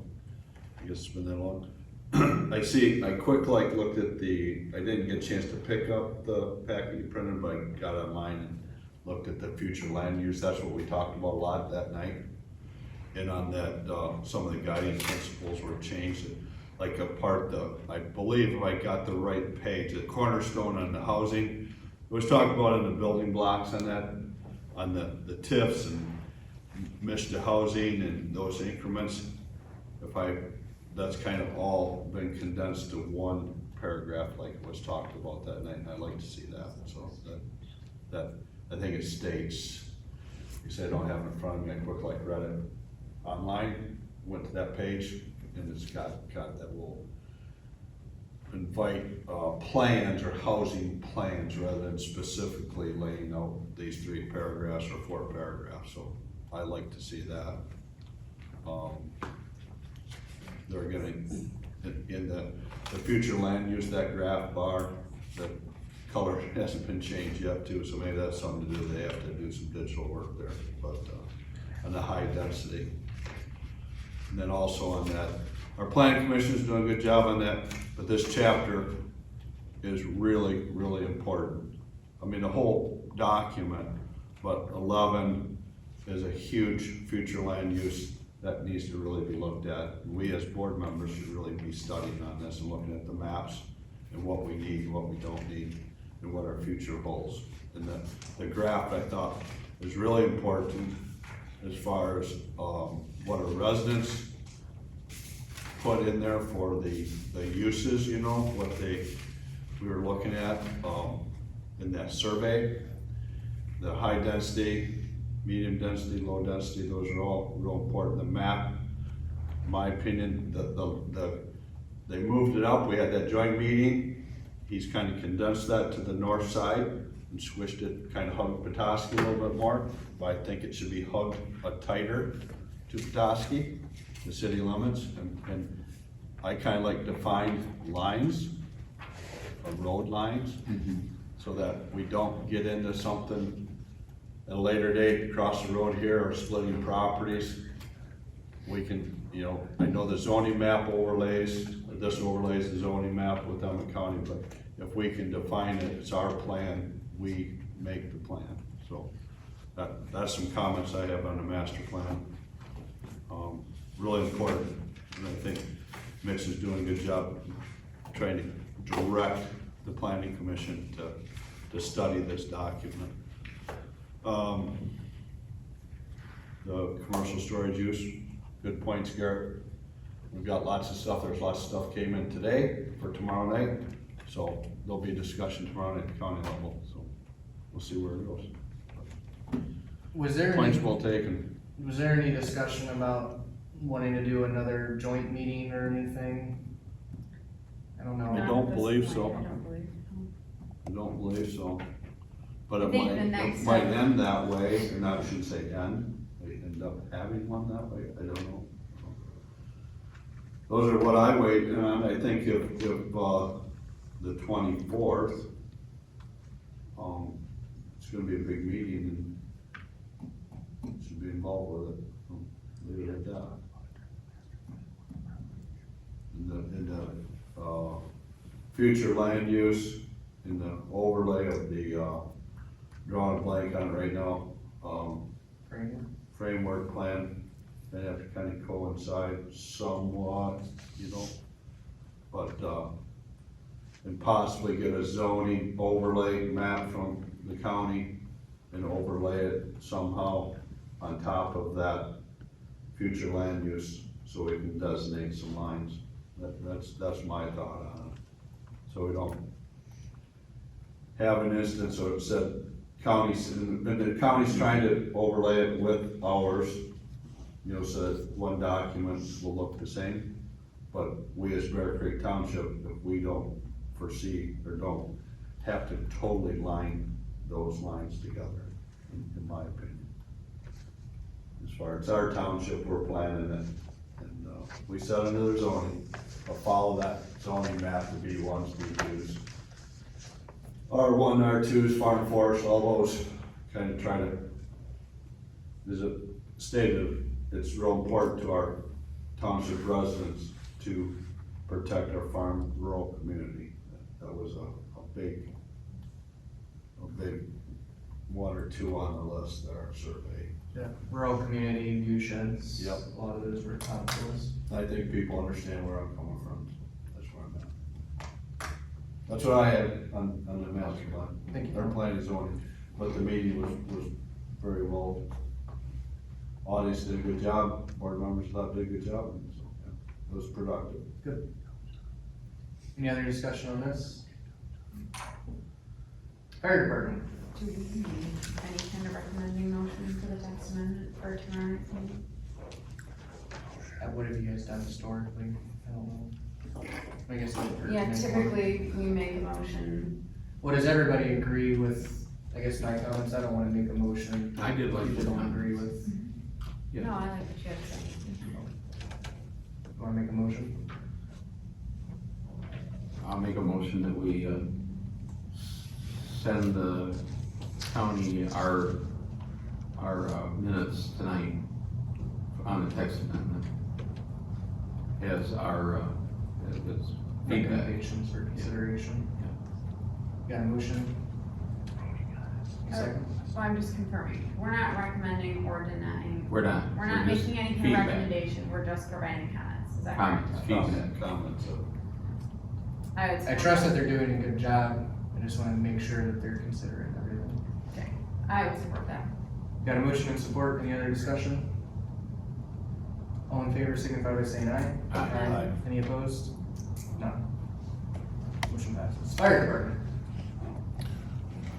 Okay, we ran 48 calls last month. The hot map up there you're seeing is kind of indicates your hot spots where those calls were.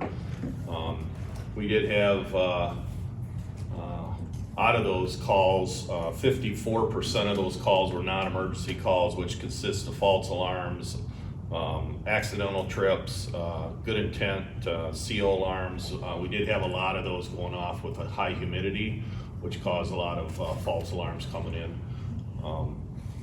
We did have 4 fire calls.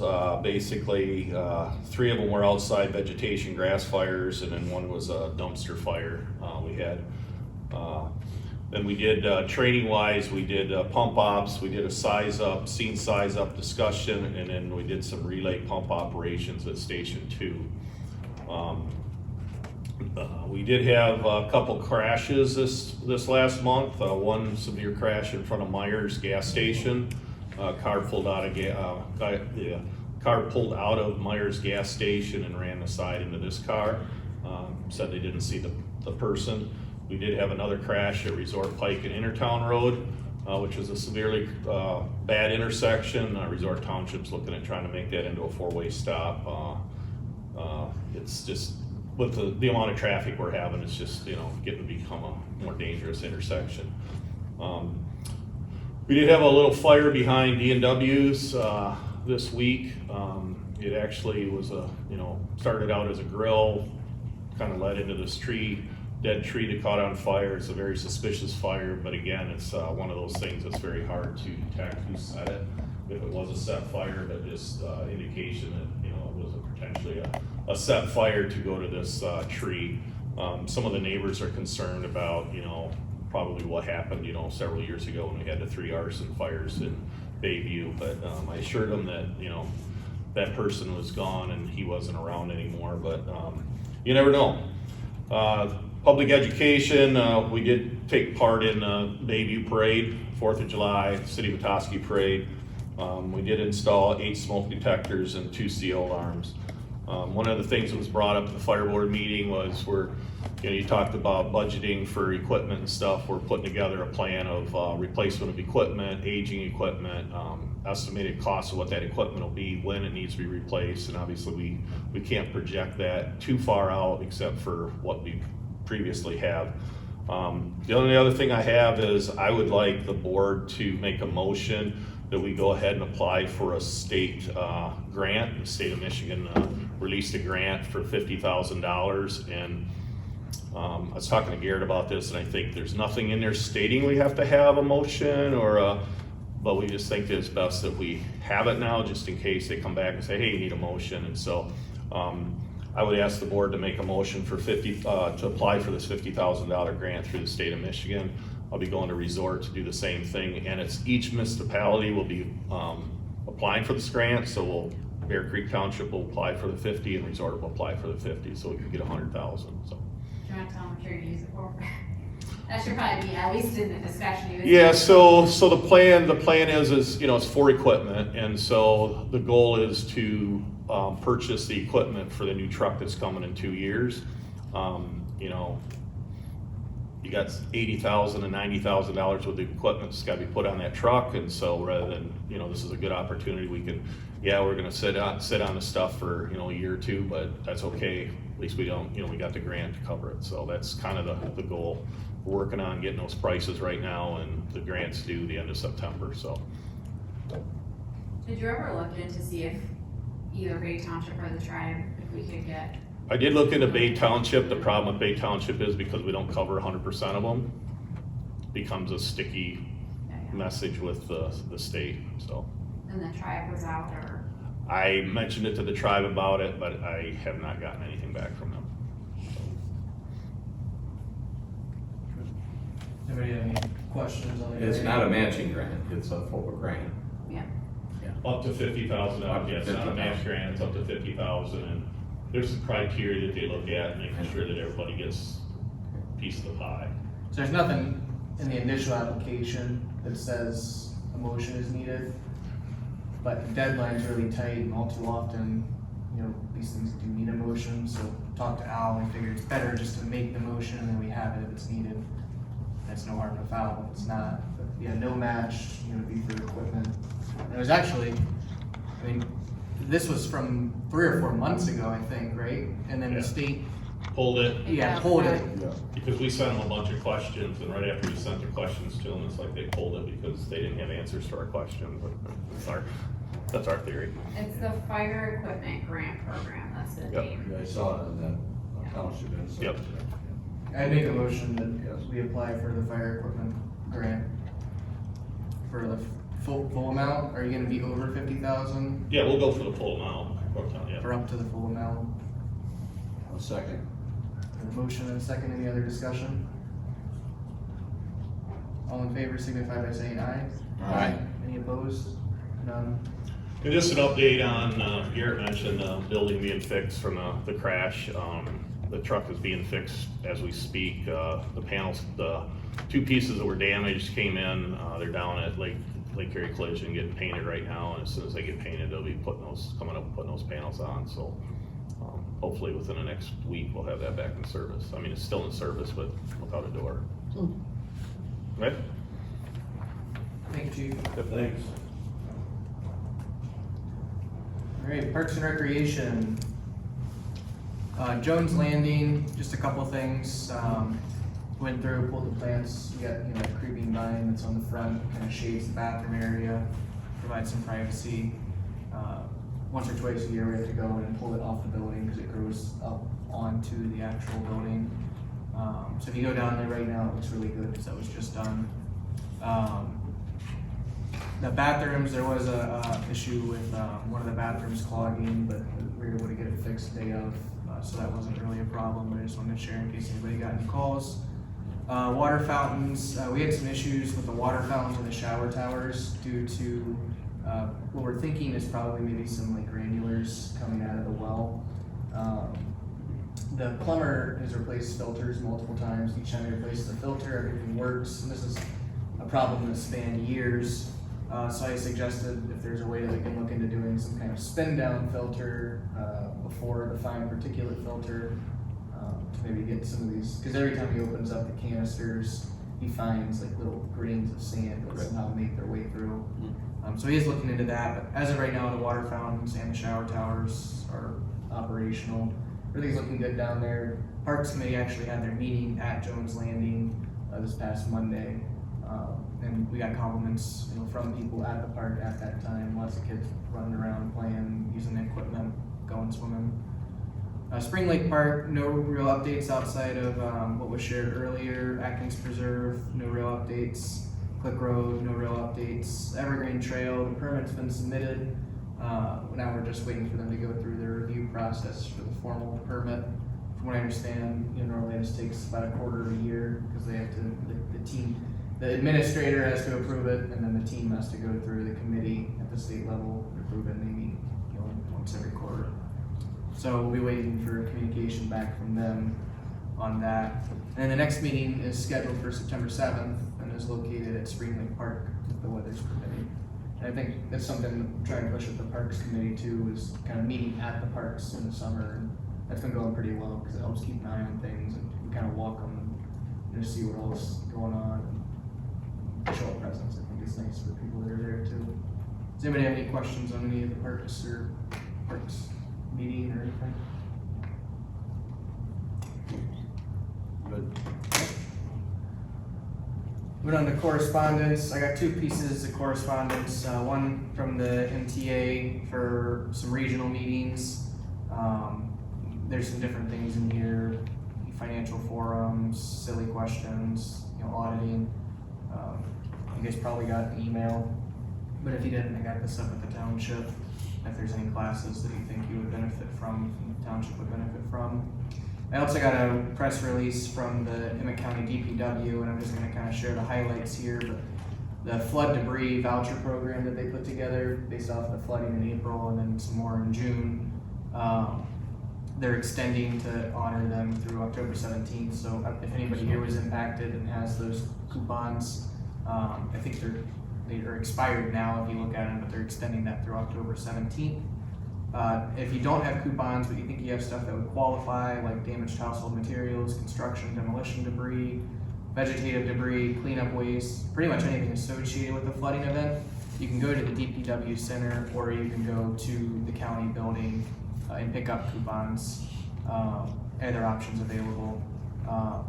But they're pretty proud of that program. They've been talking about it at the county commissioners meeting, they extended it. And I encourage anybody that's been impacted to use it. That's why it's there. I know a lot of the impact has come from some of the rivers a little bit further north, but the flooding was all over. So please, everybody in the audience, share with anybody that you think might be able to take advantage of that as well. Does anybody have any questions on that? All right, Supervisor Assessor's report. We had July Board of Review. There was no poverty exemption cases. We had 9 petitions that were all reviewed and sent forth. Board of Review, we need to get an alternate in place. And this past 2 meetings, we flew with just the 3 members. You're allowed to have 1 additional alternate. You're not required. We did have an alternate prior to that, but unfortunately one of our members passed away. And then another one of our members ended up retiring from the board kind of in a similar timeline. So we had somebody that we added on last year, but we're going to be looking for an alternate, and I'd like to get somebody in before December. So if you guys know anybody that's interested, or if anybody in the crowd knows anybody that's interested in being a part of Board of Review, it's pretty interesting. You get to basically audit the assessment role, and when people come in and they have grievances, you're the first step of appeals. It's a really important position to be a part of, because everybody feels property taxes, and it's your opportunity as a peer in the community to work with somebody towards possible solutions. So I'm going to be looking for that. I don't know if I'm going to have somebody next month or if it's going to take a little bit longer, but I'm going to get it posted on the website and start spreading the word. But just wanted to share that with you. I don't have any update on DTE other than I reached out a couple days ago asking for an update on when this forum is supposed to take place. They've been talking about doing this forum. Initially it's going to be mid-July, then they talked about late July. Now we're in August, and I received a response back that the project engineer was just back into town from, some sort of like wedding sabbatical or something, this week. So the 4 head honchos are supposed to be getting together this week to determine a time that works for their schedule and getting back to me. That's the most I got right now. Unfortunately, there's not much we can do to like put pressure on them because it's more of a private matter, but I do think it's important that we get this public forum so people can ask questions, because there's a lot of questions going around. And, you know, a lot of them need to be answered before anything happens. Does anybody have any questions on DTE? Or any questions for me for assessing their supervisors? County Board of Commissioners, they're on top of it yet too. I know they had a bunch of questions too. I don't know. I talked to Brian kind of on the side a couple weeks ago, asking if he heard anything, and he hadn't. You know, he was asking if I heard anything, and I hadn't. You know, we discussed some concerns with some of the land consultants and some trespassing issues. I don't know if he took those to the county commissioners or not.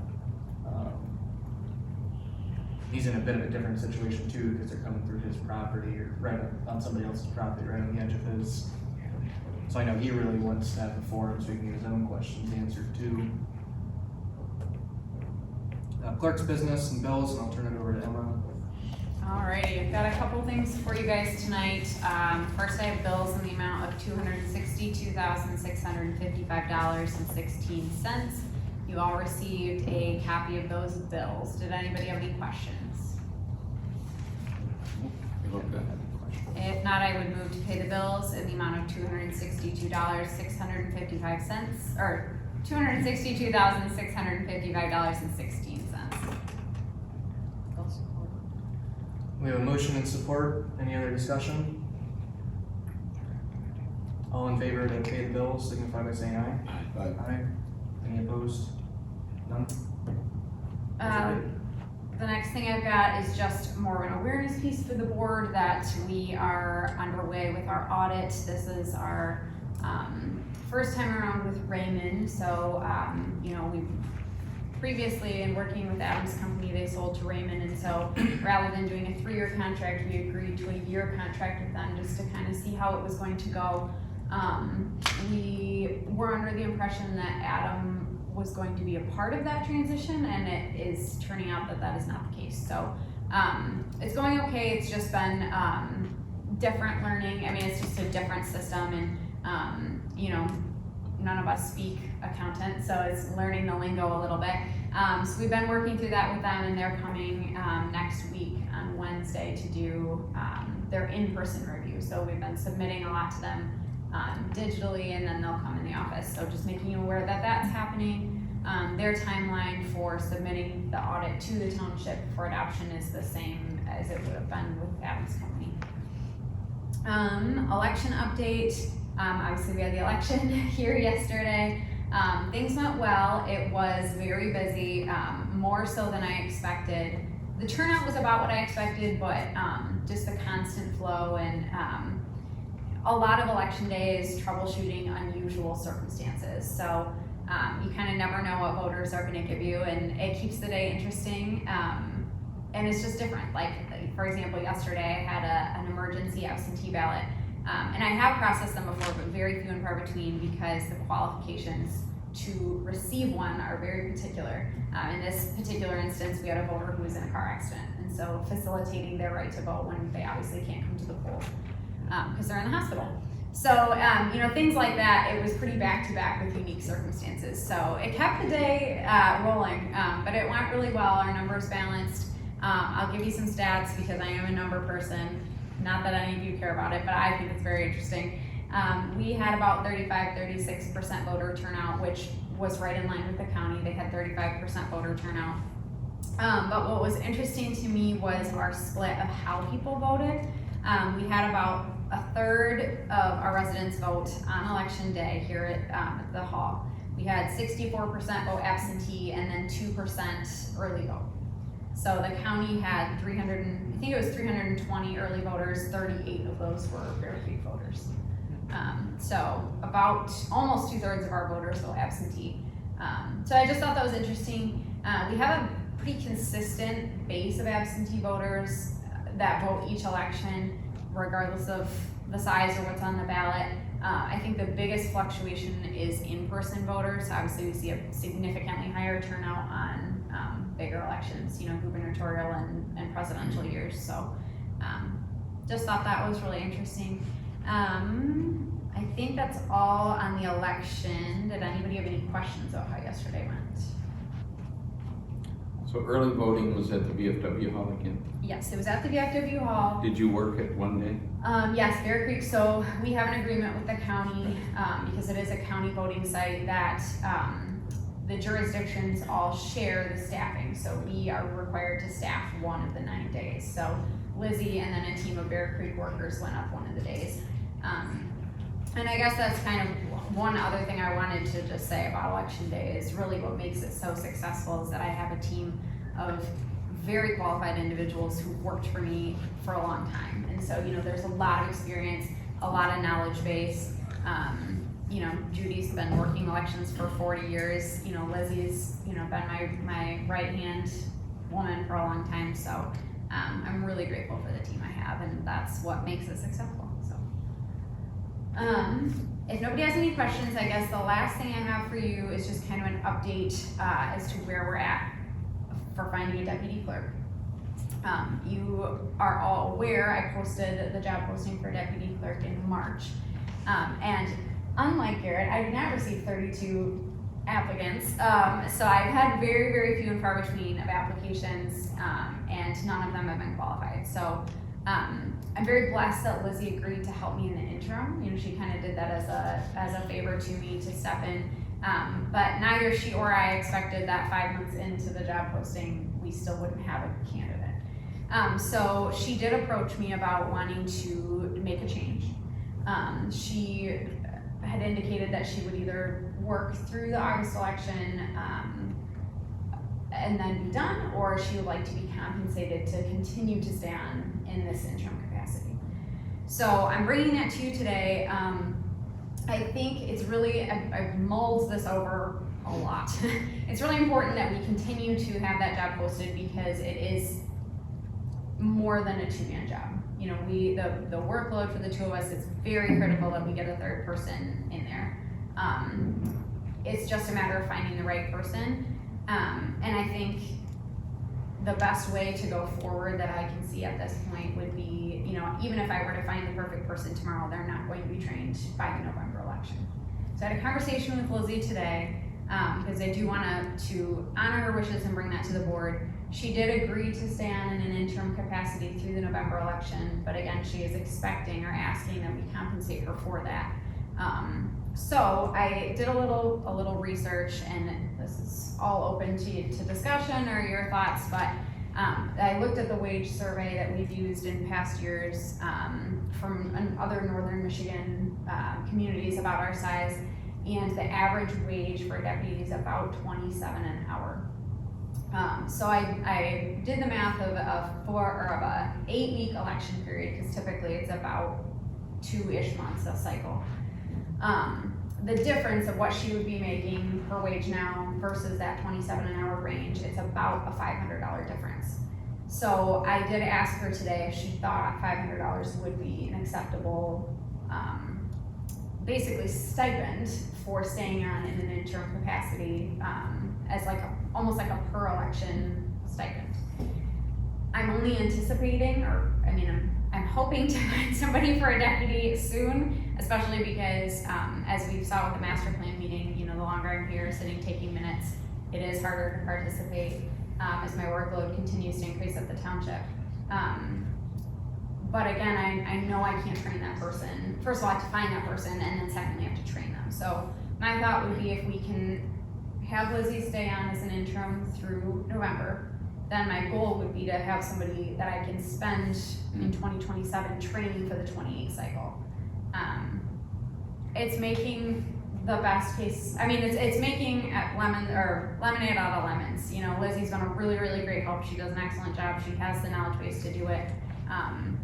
It's more of just, we have to get more help in the future. So I'm grateful she's willing to stay on, but I wanted to bring that to you because obviously we haven't paid her to be interim since March. So I wanted to see your thoughts on kind of keeping her on for the next election. And if not, then I go it alone and figure it out. I just have a lot of work inside, really appreciate the help. So, bringing that to you and love to hear your thoughts on it. She's willing with that increase? Yes, she's willing to stay on. I told her it would be as a per election, but I'm only anticipating it being for one more, for November, that she'd be willing to stay on. Do you have any thoughts on, if we haven't had an applicant for 5 months, what are we gonna do differently to get an applicant next year? Yes, I'd like to get an applicant before next year, but, I think I'd like to revisit the job posting. I think there could be some flexibility in the structure of the posting, potentially with how the hours are structured. So if the person comes to take minutes, I can't remember, I think I've got 24 hours in there, I've gotta look, but, if they come and do a meeting for minutes, then during the day hours in the office would be less, because they'd be here in the evenings. I'm wondering if this was actually an idea that was brought to me today. We provide some flexibility for doing those minutes at home, like a remote situation. I prefer the person to be in the office. That would certainly be helpful. But if they, maybe that's a conversation. I don't know if that's the right solution. I don't know. It's the difficulty with this position, the reason I think, number one, it's part-time. I think that's the big difference of why I didn't get the applicant pool that you did. I think the other thing is the hours are so different. Like on an off year, they may be working 16 hours or 20 hours, and then on an election year, it might be 30 hours a week. And so that's a really difficult thing to ask for somebody to have that kind of flexibility. I also know though that there are other up and coming things in the township. So, we're gonna get this website, somebody's gonna need to manage it. Maybe we beef up this job posting and then this person takes on things like that and it's a more structured number of hours. I am very open because I've spent the last 5 months really thinking about how I could possibly get more applicants. So if anybody has ideas, I'm really open to hearing them. I'm good at giving her the stipend for that. I think that's very reasonable. And to beef up that job, like you said, maybe we can add some incentives to try to make it. Now, were you look at like monthly part of it, or are you gonna, not all at once, obviously? When I asked her about it today, she was okay with it being a one-time, like a stipend, just paid with her election payroll, but if you guys wanted to break it up, we could. But that would be for her to help me with the whole election season. Yeah. Since the stipend is covering an extended period of time, did you guys discuss at all if she were to be out of office for an extended period of time during that, or out of office on the day of election? No, but that didn't. Just be something that, It'd be something to consider though. if she gets sick on the day of an election, Right. obviously all the preliminary work is important, but it sounds like the day itself, the chaos is A big part of it. a big part of, you need somebody there.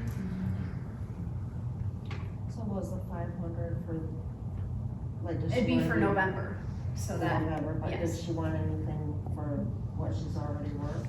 we didn't discuss that. So we got 4 months, basically. Why don't you just, So, well, it's 4 months, but we're gonna start election. I guess you wouldn't necessarily need to make any decision today, but I would need some direction in September because we would be preparing at that point for November. So I would need to know if she could help me or not. I would definitely say to keep her. yeah, I think you should keep her. 500, I think that's Can you prorate, fair. pay her monthly more, or is that too difficult? No, that's fine, I can. Why don't we do that, pay her monthly, take the $500 and beat it up by 4 months? Well, it's every not month. over four, it's not really over 4 months, it's over the election cycle, which is That that would just about be two-ish it. months period. I think you wait until the cycle, if that's the direction we go, wait until the cycle's done, and reimburse, if that's how you wanna do it. That's what we discussed. If you're doing a stipend, cause that's, a stipend is Typically, a different stipend is than a hourly. payment, Yeah, yeah. a stipend's like a reimbursement. And that's what she and I discussed, was just paying her one time. I think that's We're a good doing way that. to do it. Yep. What, I guess I don't know what conversations I was necessarily privy to prior to the board. Does Lizzie have, I know she was deputy clerk and then she wasn't, and then she's stepping in interim. Does she wanna continue to be deputy clerk? Or if she is getting reimbursed, or does she not wanna be deputy clerk, but she's willing to do it if she gets the stipend? I guess what are her goals? The conversation we had, she wanted to be done after the end of this election if she was not going to be compensated any differently. And my long-term goal is still to have 3 of us. Like my goal, it truly was to have her as an interim. And when she agreed to do that in March, in my wildest dreams, never thought we'd be having this conversation now. I really thought it was gonna be an interim situation, and now it's turning into this longer-term situation. Well, $500 is cheap for knowledge base, but, I mean, it sounds like this isn't a permanent solution. I think No. you gotta maybe rework the job application and then bring that back to the board. Yep. Cause it seems like it'd really be more of a Band-Aid for a temporary Oh, Which absolutely. is, and that's exactly how, when I had the conversation with her today, that's how I approached it, was, this is a Band-Aid. We know we need that third person in the office to help. But that third person is not going to have the knowledge base or be ready to work elections It wouldn't be to training. that for capacity in November. Yeah, so this is what gets us through November, it takes care of that election cycle. And then, hopefully I can find somebody before then and they can at least sit in as a worker in November. But if not, it would give me the 27 period to have somebody trained. So she's aware, we've agreed upon, and she's aware that this is still on an interim basis. It is very hard to find a part-time person that is a good worker. Really hard. With the hours, I can Understand that. understand. Yes. Well, and it's also difficult too, because we need office time and then we need somebody to come take minutes, so it's a very mixed bag of what we need. So I kinda am looking for a needle in a haystack, and it's also, there has to be a really, really deep level of trust with this person because of the nature of what the work is. It's election. Well, we got a request from the employee and was vouching for it. Do you have any other questions? Otherwise, decide what we're gonna do. I'll make a motion that we, we're gonna see you $500 that will help through the next election. We have a motion Support. and support. Any other discussion? Can you guys repeat that motion louder? The motion is to pay the $500 stipend for the November election. And we have support. Any other discussion? Hearing none, all in favor signify by saying aye. Aye. Do we need to call the roll because it's a pay thing? Any opposed? No. Motion passes. So if anybody knows anybody looking for part-time work, please send them my way. A really steep learning curve though. Any other clerk's business? We got treasurer and building report. Connie? Brian? I can do the treasurer's report. I handed out the account balances as of 7/30/26. Anybody have any questions on that? And Brian will go over the building dates.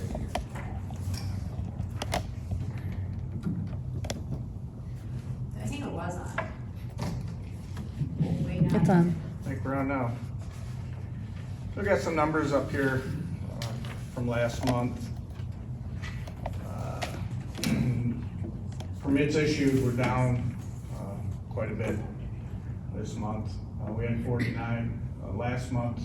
Or a year ago, we had 83. There might be a couple reasons, probably a little bit of everything, I don't know, but a lot of times 4th of July is a deadline. A lot of people have to have things done by then. Some of these places shut down for the summer and don't allow contractors in there, so it could be a lot of little things, but nonetheless, we're down a little bit. as far as inspections go, we had 160 inspections in July. In June, we had 194, so we're down on a little bit on inspections as well.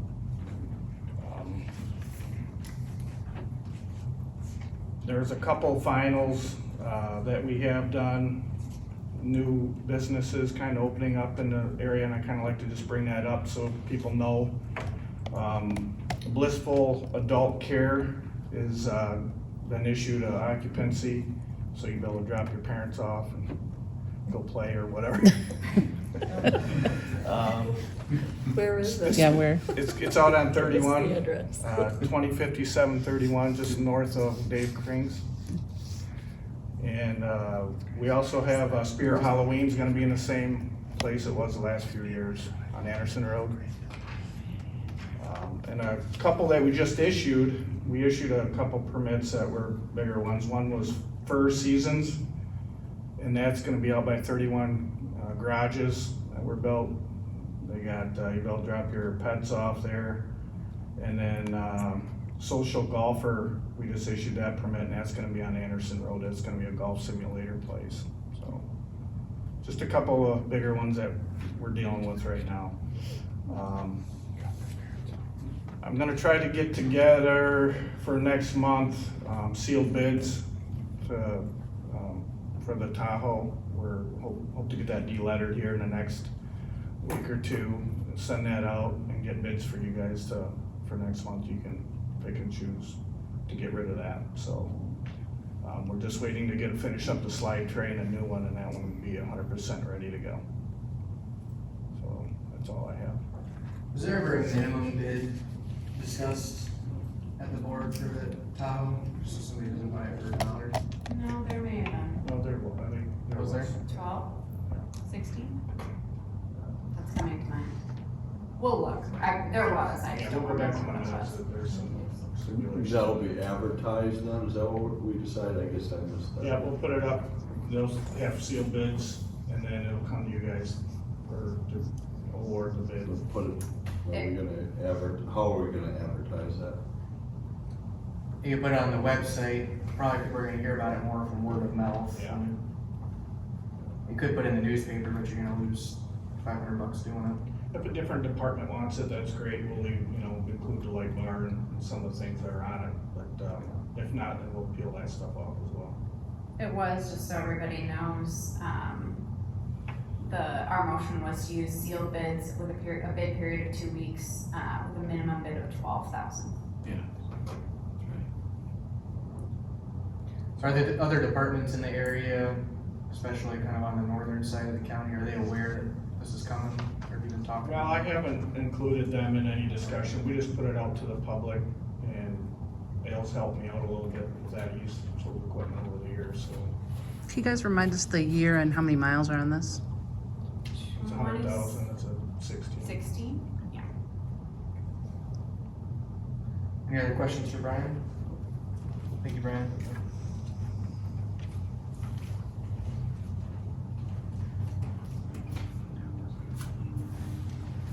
All right, moving right along to sewer business.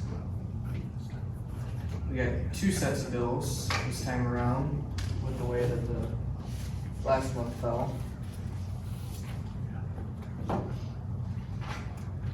So we got the June bills for sewer and the July bills for sewer, both need to be approved.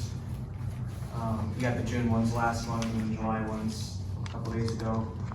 If anybody has any questions, I'm happy to answer them. Can I make both of these in one motion? Any questions? I make a motion to approve the June sewer bills for $78,176.21. And the July bills for $91,838.05. Support. Got a motion and support, any other discussion? Hearing none, signify in favor by saying aye. Aye. Any opposed?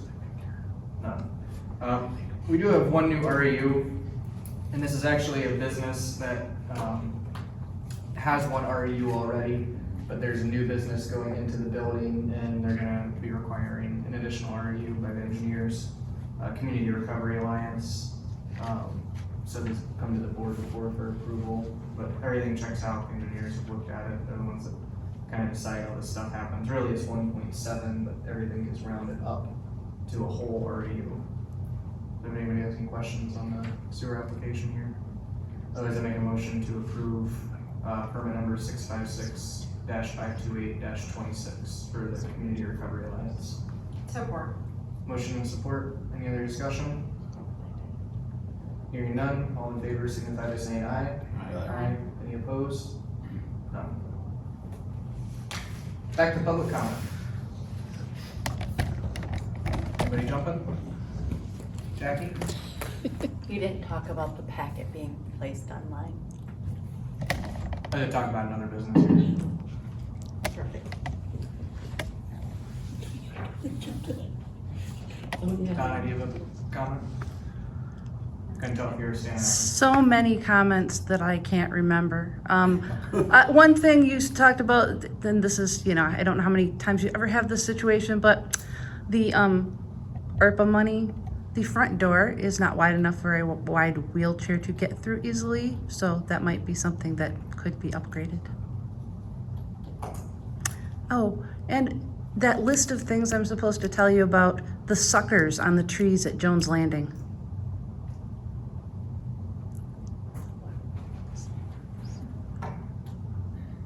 Oh, and my elderly neighbor, she won't want me to say that, was approached by DTE, and they came to the door with paperwork in hand. They never notified her in advance and expected her to just sign away her rights because they showed up at her door. Kind of like, shysters do. So they are still going around and doing these things. Any other public comment? Yes, on the road ratings on Bear Creek here, Yes, sir. doesn't the county own the roads?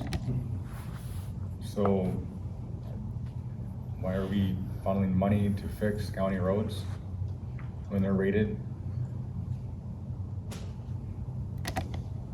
I can, if you come in, I can give you the whole history. I'm not gonna get into it in the middle of a meeting here, but we have a millage that's dedicated to roads historically. Something that could be discussed, but now's not the appropriate time. Okay, this, right. Carly?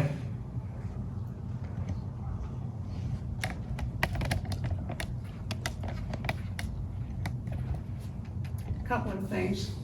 First of all, when you were first asking us about hearing, it sounded good, but you were talking to the audience. When you start turning, it goes away. Okay? Maybe your speaker's directional. I'll try and keep that in mind more. Okay.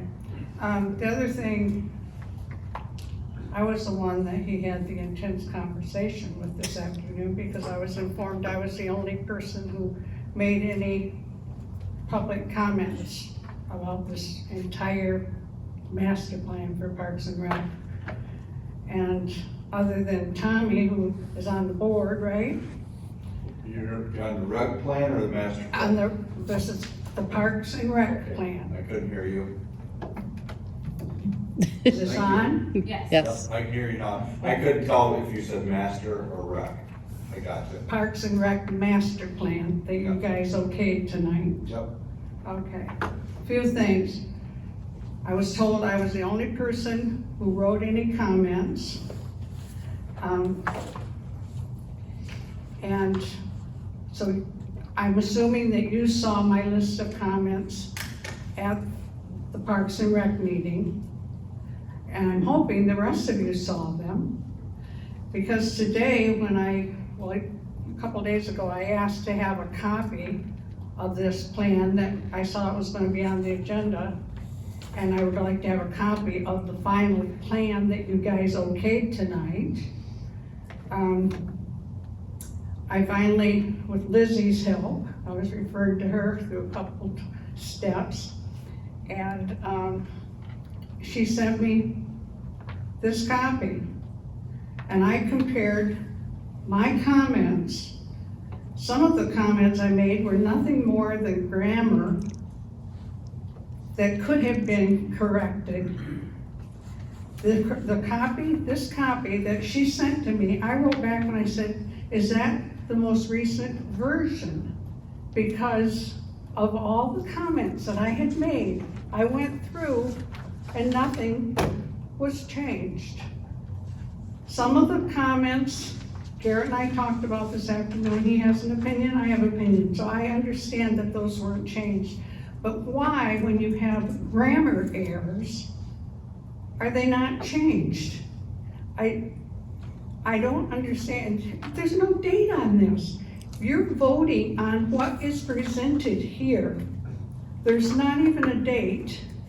It says that the supervisor, our previous supervisor, resigned. If you saw his letter, it said resigned/retired. Those are two different things, they mean two different things, and it should be that way. Otherwise, it's gonna go down in perpetuity incorrectly. I don't understand, if all of you read my comments, why you felt you could okay this. And I am under the impression too that when I am speaking now at the meeting where this has been approved, that what I am saying right now will go in along with this to the state or wherever it is you send these. And as I'm looking in this, there's one meeting that is listed in this plan. Only one meeting about the comments that were ever made at the Parks and Rec meetings.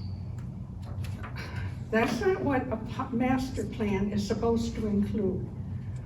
I can't believe you guys okayed this. I really can't. And I was under the impression after our intense conversation this afternoon that this probably wouldn't be pushed through. And there was no mention made tonight of any of the comments that were made, and I had pages of them. Wasn't just one. You all should know that.